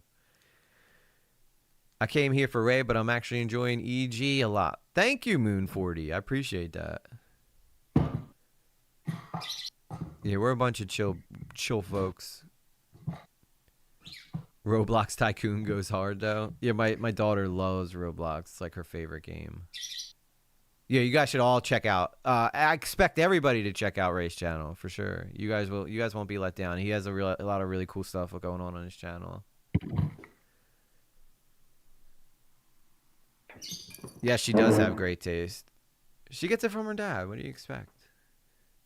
Moon 40, hell yeah! You gotta see. That's that audience overlap over there. I gotta listen. I don't mean to like glaze or nothing, but Moon, not the YouTuber, the guy in the chat. Mm-hmm. He's a cool ass guy. He makes some really cool art. Very involved in the community. He's done like propaganda work for some of my projects. Really, really awesome art. Very nice guy too. Nice. But yeah, I love it. Yeah, it's amazing how much talent some of the people who find their way into your chats are. Like I told you earlier, like the girl Jay who was in here, she was on like a couple episodes of Hercules, which was one of my favorite shows as a kid, and she showed me them, and I'm like, oh my god, that's you! Like, yeah, I like it comes to this point where I'm like there's so much talent, there's so much skill. There's this person Cryptid as well, who you can tell just really cares about the art, really cares about it, and they've made this beautiful, like these beautiful homages to the channel, not even commissioned, just for the love of the game, and they're so good, they're so like personal, so well done. It's like, dude, it's incredible. I'm like, how are you people real, and how do you people care about me that much to actually do this? It's wonderful. It really is. yeah, man. I mean, you earn it. You make good stuff. You're a genuinely good dude, and it makes sense why you've built the audience you have. Except the crazy thing is, I guess so. It's like they don't even get to see this side of you probably as much as they do because you're like the guy who just gets right down to the points of the video and tells them interesting stories. But then you have like the cool, you get an opportunity like this where you really get to find out who the person is behind the video, and I think that's why I started this whole series. Trying to get more personal with people. I like it. It's a very cool way of, being able to kind of show more of yourself than just your show, I suppose, right? Yeah. Yeah, because I mainly would consider myself a content creator, like, and not as much a streamer, but I do love so much spending time with my chat. Like, that's really what it comes down to. It's just so fun hanging out and just the interaction. It's almost like kind of getting to hang out with a little group of buddies every night and just getting away from, and reacting to stuff that's happening live or news, and then wondering, I wonder what everybody's going to say about this tonight. You know what I mean? Yeah. It's really cool that you have like a consistent viewer base that always comes back. Yeah, it's almost like the same number every night. It's like the same. That's so sick. It is. Yeah. I always tell people, like, yeah, I don't have like chud numbers, but you know what? I can always count on that number to be like the same, and I always can count on to seeing the same people in here.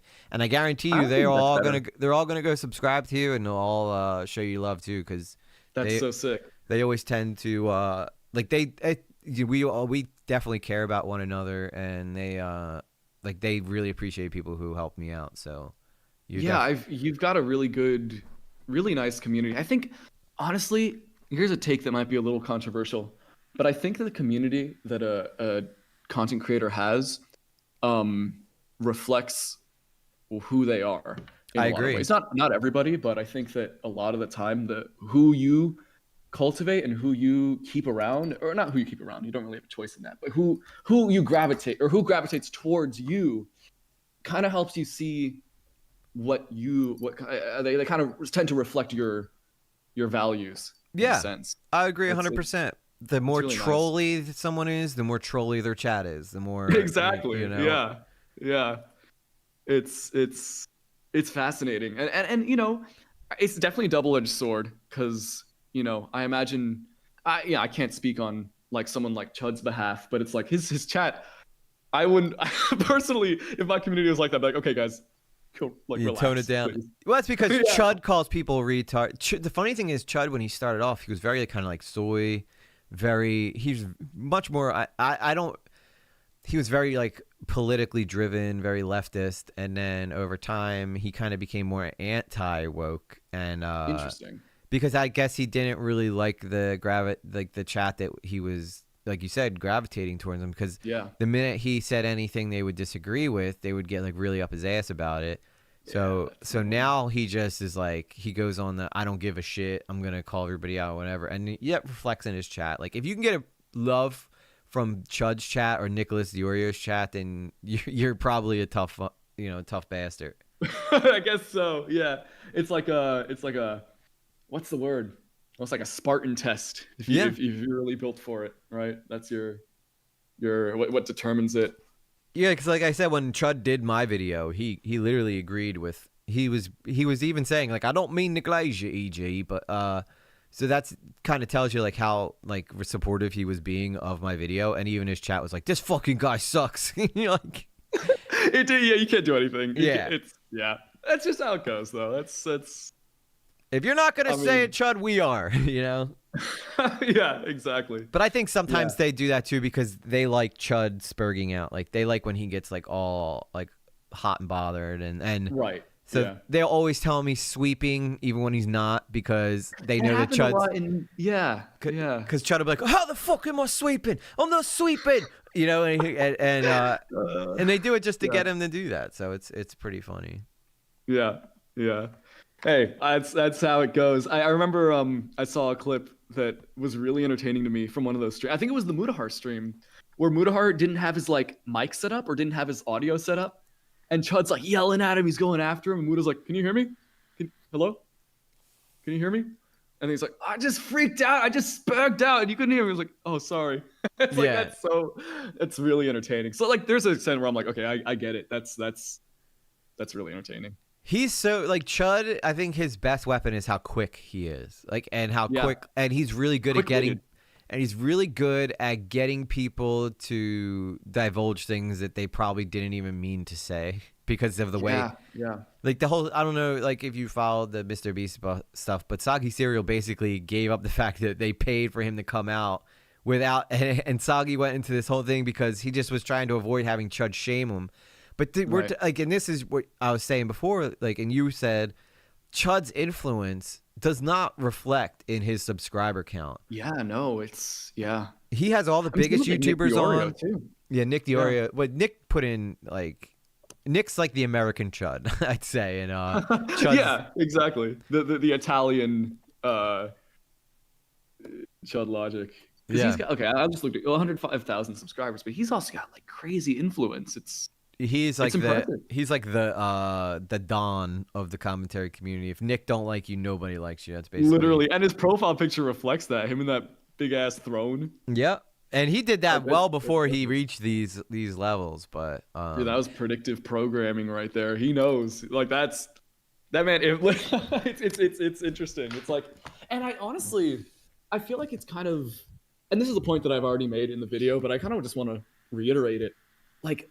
The fact that there is a community on YouTube, no matter their methods, the fact that there is almost like it's not like a police force. It really is more like a Don sort of situation where it's like It's the mafia, man. Yeah, Yeah. that's what I'm saying. Like all these people come in and they want to get in the family. You know, like I want to be in the family.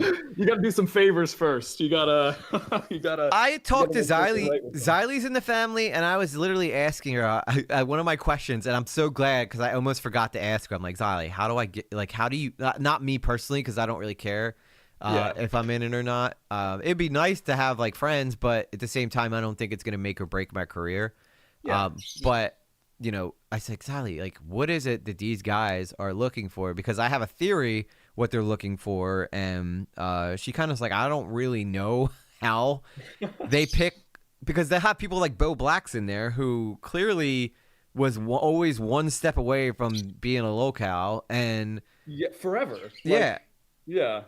but then they'll you know, I don't know, I can't really figure it out because. You know, there's a guy named Himpleton who's always been really cool to me and really nice to me, and so he had his falling out with the whole commentary community, and they like lit his ass up, and Right. Xylee included, but Xylee was directly like downwind of what happened in that, so I can understand why she was mad, but Yeah, that makes sense. but like everybody's like, why are you still talking to him? I'm like, because he never did anything to me, you know, like Right. Yeah. I mean, with Tipster too is a good example, right? Like. yeah, I thought I was He gonna did catch shit commentary, for right? that, and I didn't.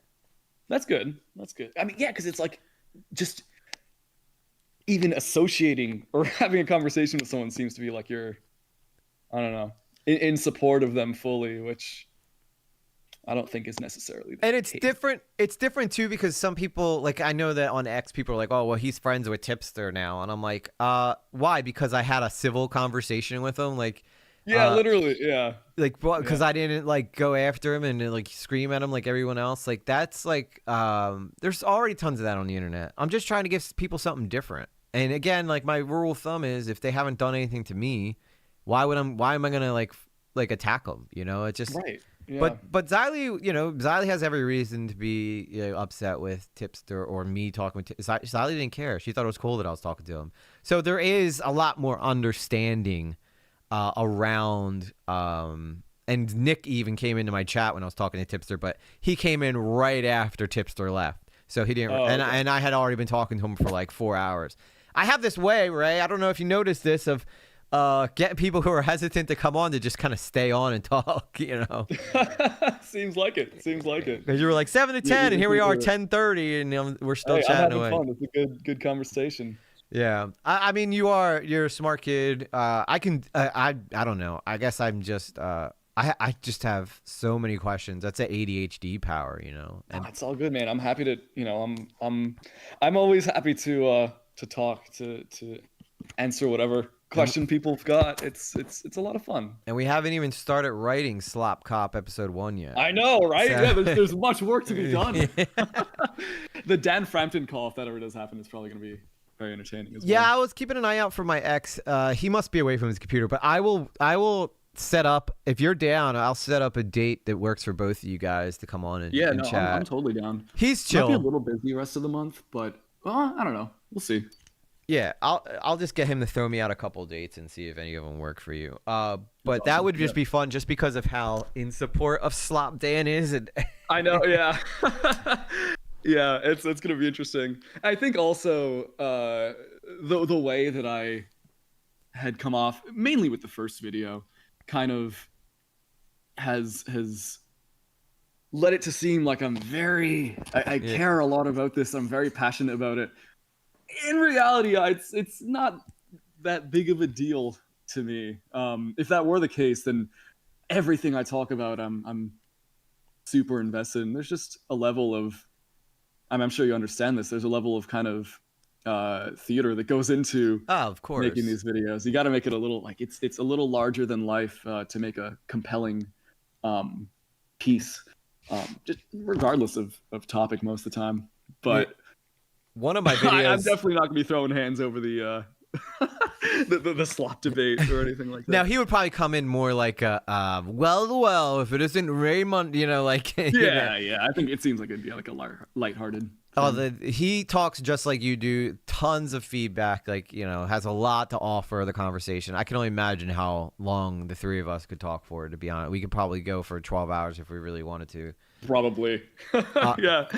But yeah. So the funny thing is, like with Nick, he went after Nerd City, and you know I have love for that guy. So I was like, all right, I guess I'm going after Nick now. And I was like, I think that part of me was like, I hope you don't call me out on this, like, you know, because I feel like. Yeah. I'm just, you know, and Xylee said don't be afraid of him because he's just a normal guy. But, you know, I for the most part, I respect Nick because Nick still works a full-time job, even though he probably could live off of YouTube if he wanted to. Damn. So Yeah, he's doing a lot then. Shit. yeah, and I respect that for him, but I still feel like his Nerd City take was wrong, and I'm very loyal to people who are helpful, and as helpful as he was to me without owing me something, I tend to be like a loyal soldier in that way. Now, if anything, he ever did anything that was like terrible, which I don't think he ever will, but you know, you have to weigh the moral implications of that. But if you're just getting picked on because people are taking shit you're doing out of context, then I always tend to support that kind of shit. Yeah. Like, and I'll do the same for you, right? You're a chill dude. If anybody comes after you in the future, I'll be like, Chud. Well, I don't think Chud will ever come after you again because. Yeah, I don't think so. Yeah. It'll be on me if I get to a point like that again. He'll just be like a kid poking a dead squirrel with a stick. Do something. Yeah, imagine. I was curious because like, by the end of the call we had built up, and this is what you didn't see in the recording because he didn't include it, or the editor didn't include it. But shortly after I left the stream, the chat was like, you were sweeping, and he's like, what am I sweeping? He's like, you're sweeping the brony allegations.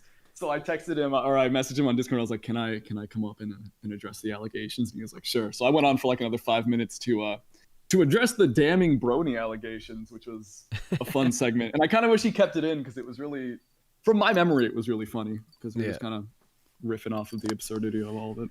But I do think that there's people who do streams specifically to try to get people to react to, you know? Yeah, it makes sense.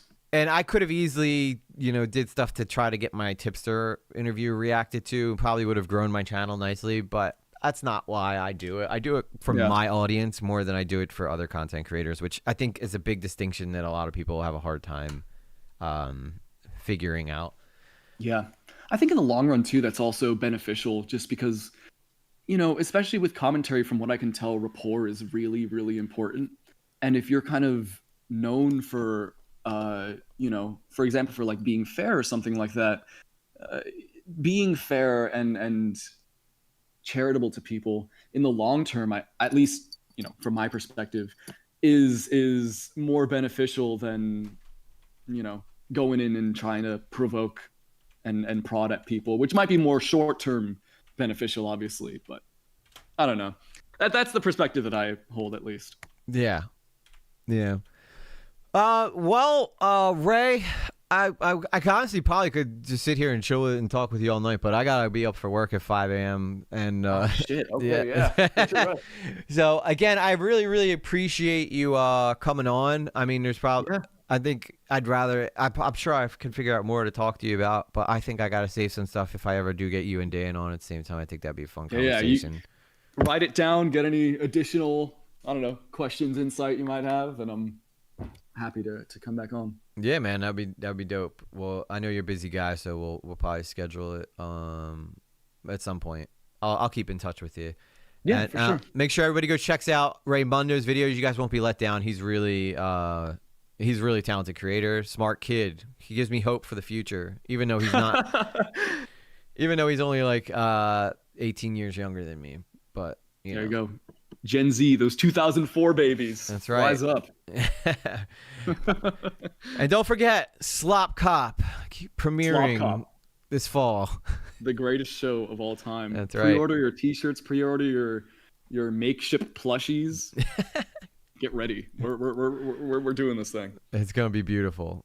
All right, man. Well, thank you so much for having me on. That was a really, really nice call. You're a really cool guy, and I think that it was a great conversation. I had a lot of fun. Yeah, me too, brother. Me too, man. Anytime, I usually, if I'm ever talking to someone and you find something you want to add, because I know sometimes you drop in the chat, you're more than welcome to hop on at any time.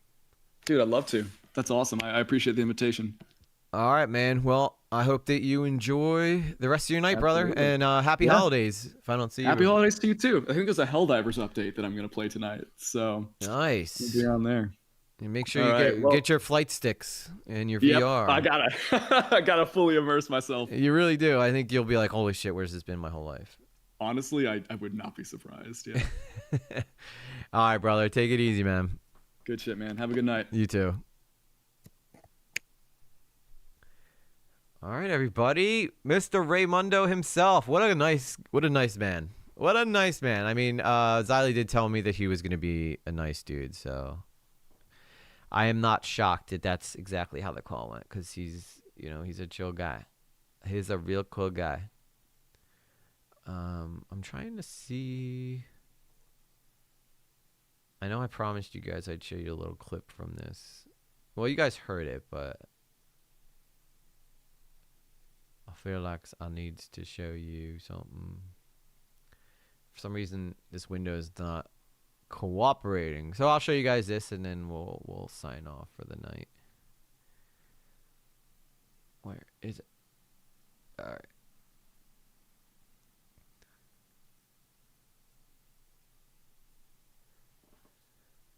All right, so this was me during my performance of Gethsemane, right after the battle of the Last Supper. So I hope you guys enjoy this. I don't even know if I'm going to be able to hear this, but controversial.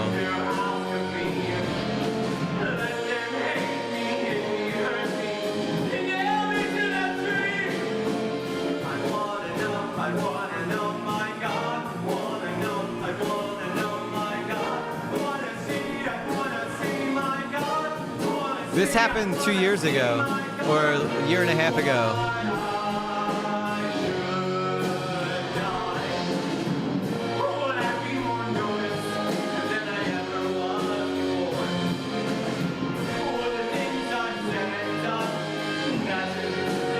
Thank you, guys. Oh, yeah, that's right. I cut it off there. That's a little clip. It's a little clip. Yeah, I'd say that my voice probably has changed a pinch since these days. I will say that. And I do think that my voice is... As you get older, your voice tends to get a little deeper. But I could still hit those notes, just so you guys know. I can still hit those notes. But anyway, guys, thank you guys so much. Special thanks to Raymundo for making this such an amazing episode. It was like Joe Rogan, man. Joe Rogan, just with a small content creator and a big content creator, which I think is what makes this dynamic so interesting. You know, I get to pretty much pick the brain of someone who's much bigger than I am. So, anyway, guys, I'm not sure when I will see you next. Probably Tuesday. I don't know if I'm going to be streaming this weekend. So, again, special thanks to Raymundo. What a cool guy. What a cool guy. And yes, JD Minaj, Daddy Scambates, Soul and Luna Daniels crew, Blue Jay, Gypsy Rose, good to see you back. Soul and Luna again. Carla Stop, Moon 40, it was nice meeting you. Daniels crew, Master Toothpick. Raymundo, he's literally Jesus. That's right. I'm literally Jesus. All right, guys. Well, thank you again. I got to go to bed because... Oh, Sarah Nonan Little. Can't forget you. Can't forget you. But yeah, we're going to wrap this thing up. Thank you guys again. Good convo. That's pretty much all I really have to say about it. It's good convo. And keep your eyes out for Slop Cop coming this fall to NBC. See yas.